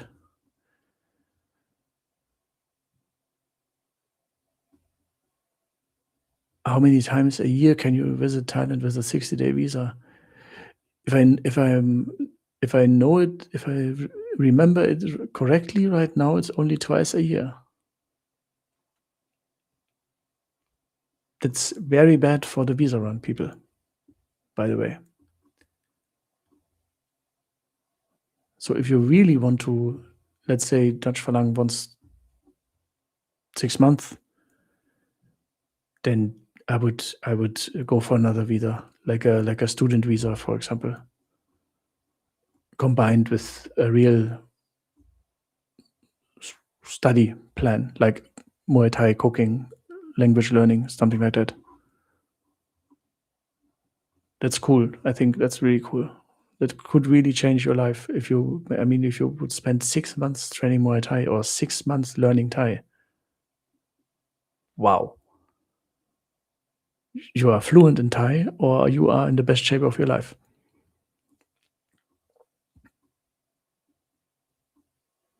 Yeah, of course, and then the DTV and it goes up until privilege, the former elite card, 20 years, but cannot work. It's everything comes with a downer. Pay a lot of money for 20 years, but you are not allowed to work. So, but let's see, maybe they will change that again. That's the thing about long-term living in Thailand too. You never know how long these rules will be in there. Like, how will they change the visas too? Will they change the DTV? Will they look into that too? Maybe the DTV visa also brought people in that lied to the government, maybe? Can be. And if they look into everything, they will find something. So that's also, you never know if something is fixed for, you can never plan. It's like, it's unstable is the word. Thailand living requires structure, regular routine. Yes, that's what I wanted to say. That's exactly ability to adapt, integrate with locals, join experience. Perfectly said. Perfectly. It's the moment where I realize I'm not a native speaker, and this is exactly what I wanted to say. Perfect. What kind of Darren Magni, what kind of weather should I expect when I go to Pattaya in September? And is it worth having a week in Pattaya than travel to Koh Chang or just stay in Pattaya?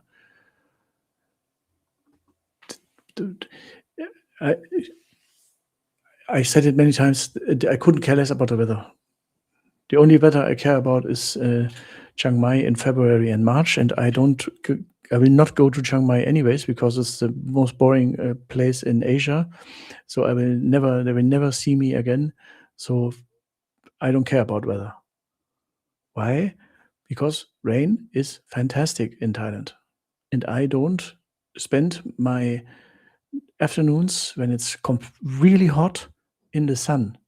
So I usually be at the pool or siesta or sleep. Yeah. And I spend my mornings and evenings outside. The afternoon is too hot anyway. And then I don't care about the rain in Pattaya. Pattaya, who cares about rain in Pattaya? You spend your days in bath buses, in bars, in clubs, in hotel rooms, in upstairs rooms. Even the beach it has a roof, an umbrella roof. Even if you are in a beach chair and it starts to rain, you are not wet. And if it rains heavy and thunderstorm, yeah, then leave the beach and go inside a bar. So, and the second question, is it worth it to visit a island? Yes, but why not visit the island in front of Pattaya for $1?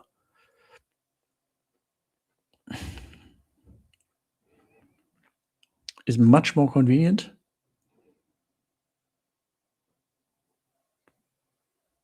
But Koh Samet is closer than Koh Chang, is also good. But again, there's an island in front of Pattaya. There's an island, the 30-baht ferry, 45 minutes. Hotels, food, beaches.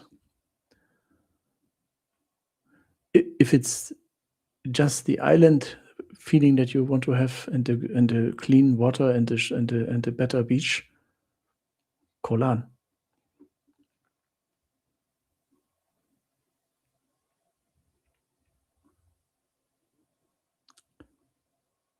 Chiang Mai is indeed boring for nightlife. Yes. Yeah. But for me, that's like I'm done spending my days with hysterical female tourist groups from Ireland, up a mountain, to just see something that I've already saw and take a photo of something that I've already saw. This like for me, I've done that. I can't do that anymore. I can't do it. My patience with other people is 0%. I hate places where I have to sit in a tour group van to go somewhere to see something. This is not my place. I want a place where everything is where I am, where I go out of the hotel and then there's something that I can do. And I don't, even in Bangkok, I've seen everything dozens of times. I don't need to go to the Grand Palace again or Waterroon. I love Waterroon. Waterroon is the only thing that I would visit over and over again. But the rest, please stay away and leave me alone with these hysterical tour groups. My impression was Chiang Mai is only for female-only tour groups, and I was, and of course they looked at me like I'm the because of course how I look, yeah, the single man traveler to Thailand. You immediately enemies. They were like, so yeah, go there. Why am I here? Oh, horrible place. Only cafe and sorry, I don't want to offend anyone, but foreign jazz bars. I mean, I don't go to Thailand for a jazz bar. It's really, yeah, I didn't like it. The only thing that I did like was the food scene. Wow, food in Chiang Mai, incredibile. And my teacher is in Chiang Mai. That's why I went there. So one of the maybe the only reason that made sense. And she tried to sell me the city as good as possible. She showed me around, and it was okay. But I have to admit, I am very for me, Bangkok and Pattaya. This is for me. And it's good to admit it and to know it. So I don't waste my time in places that I don't like. I went to Udon Thani once, for example, to see Isan. Also not my type. Every Thai woman was over 70 and every foreigner was over 80. This is not. I'm visiting a nursing home. Okay, but not for me. Ka. Also quite beautiful and good food, but later.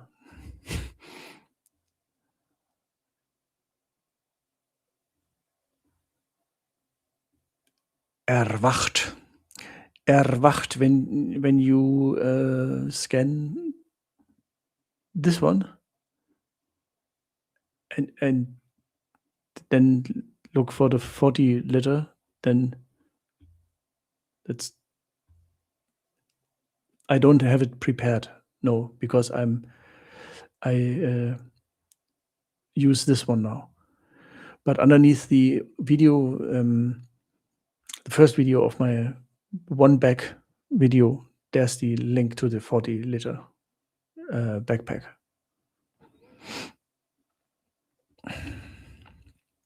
Or if you sign up for my newsletter, free newsletter here upstairs, free newsletter. Then you also get a list of stuff. Or you check out this website. This is Thailand Triple S. This is my membership site with everything I know, 16 cents per day, by the way. It's really expensive. But there's also a free section, Essentials, where all my essential stuff is listed, from the hidden wallet to the UV light and the backpacks. So I gave you every QR code I can. 3.5 hours, by the way. Crazy now. Me too, but going lone wolf in some areas in Thailand can be dangerous. I escaped death twice while hiking in Cha'am. Oh, really? Oh, yeah, okay, I don't go hiking in Cha'am. But I must say, I never felt it so safe in any other country like in Thailand. It's wonderful. The amount of nights that I walked through Bangkok dark alleys at night with a $4,000 camera equipment on my back, in my backpack, and really looking like a looked like a foreigner with the camera here, and easy target. In Rio de Janeiro, dead after 5 minutes. 3 minutes. 3 minutes outside the hotel, dead. During the day. 100%. Bangkok, even when people come at you, it's always, welcome, or sawadee, oh, good night. Nobody does something.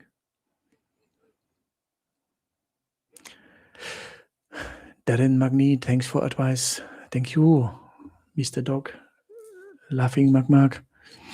Mr. Rick, is marriage visa a good option for living and working in Thailand?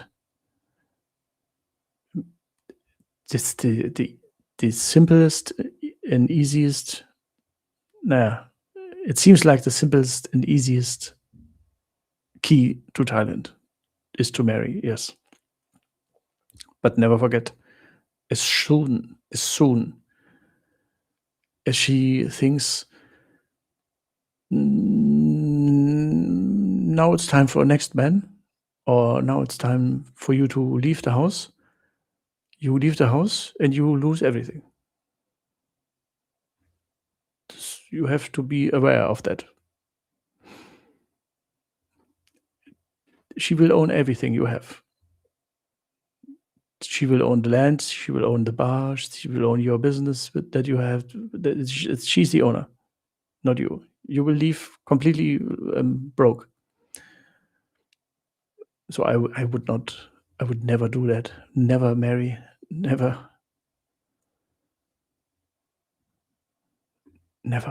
It's like, do you want my bank account? Do you have a psychology course for how I tell back home where I went on vacation?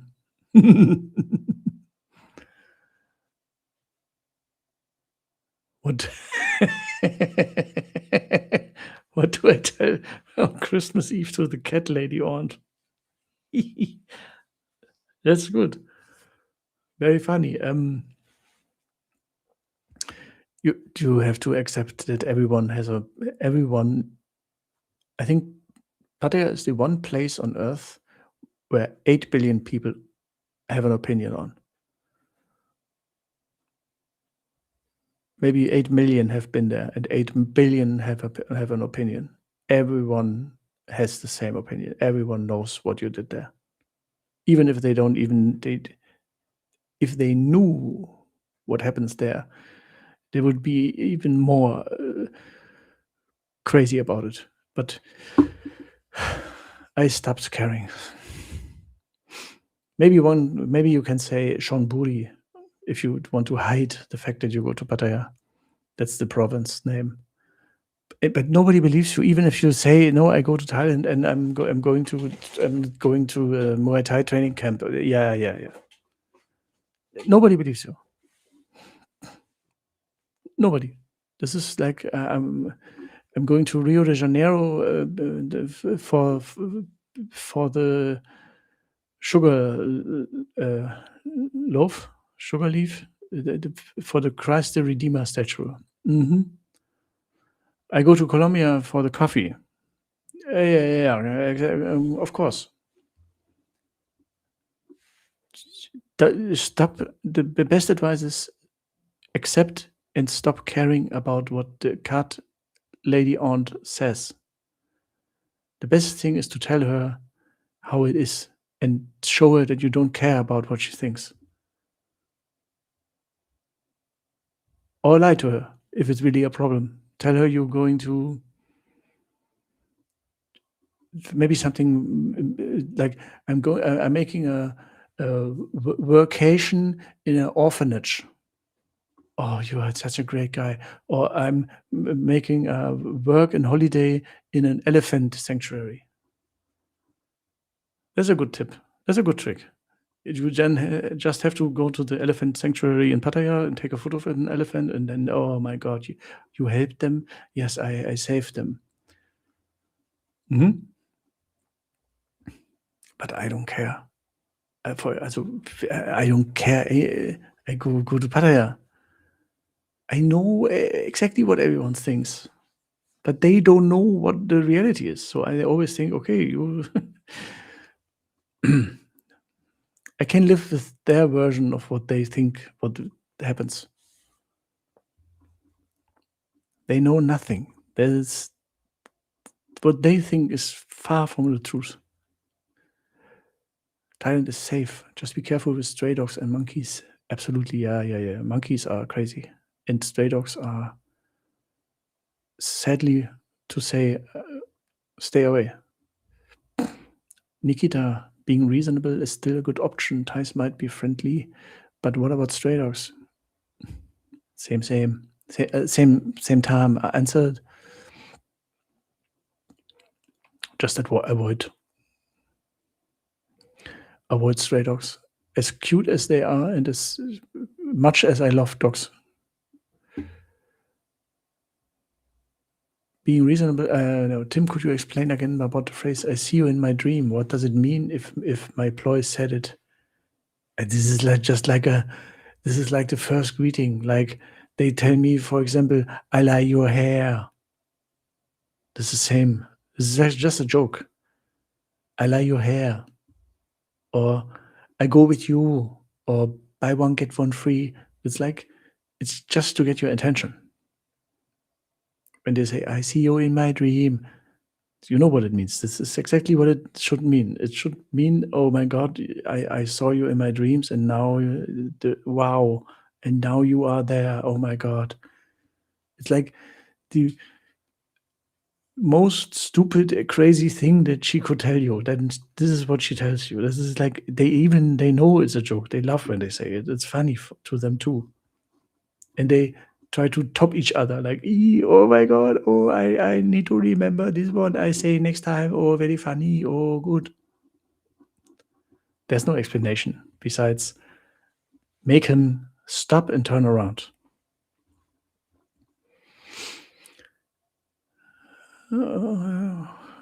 Oh, cannot read out loud. Elephant vacation in Soy 6 Pattaya. Shy. Oh. You can also impress your cat lady aunt when you say, when she later asks, and how was it? And she'll say, oh yeah, I saw a lot of shangs. Really? And shang, the beer, shang is the word is elephant. Elephant is shang. That's why the elephant is on the beer bottle of the shang beer. Maybe you can. Oh, many shang. Oh, very good. Shang every day. I don't know why your cat lady would talk like Ploy, but I cannot stop talking like Ploy. So I live in Bangkok, but people back home think I'm in Pattaya all the time. Yeah, of course. That's in their mind. Yeah, exactly. That's who needs Pattaya when you have. Yeah, Pattaya is still superior on some levels. Nana Plaza is okay, and Geisha is the closest thing to what happens in Pattaya. But Pattaya, it's like it's a different dimension. It's like its own league.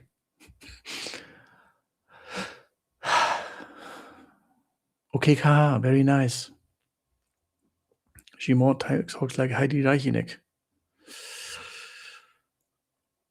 Oh, Schmecklon, der große Weih.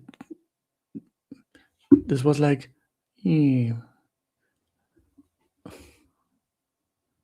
then there's Hopfen and Malz verloren,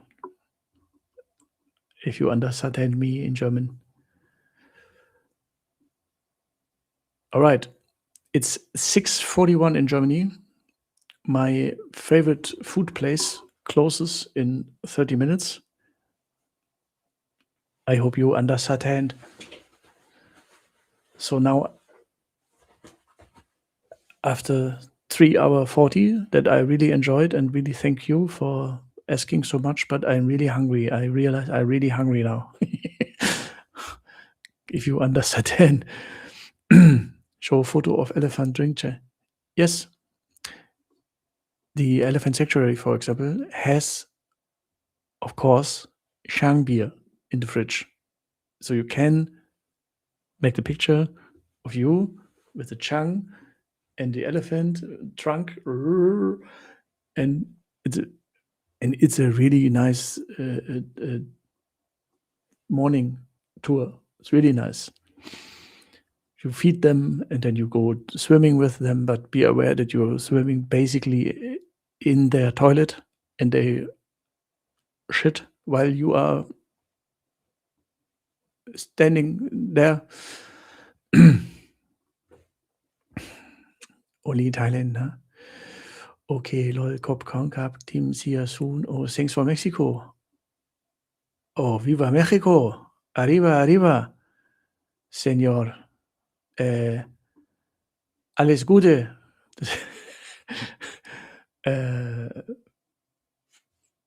Bon appetit und danke sehr.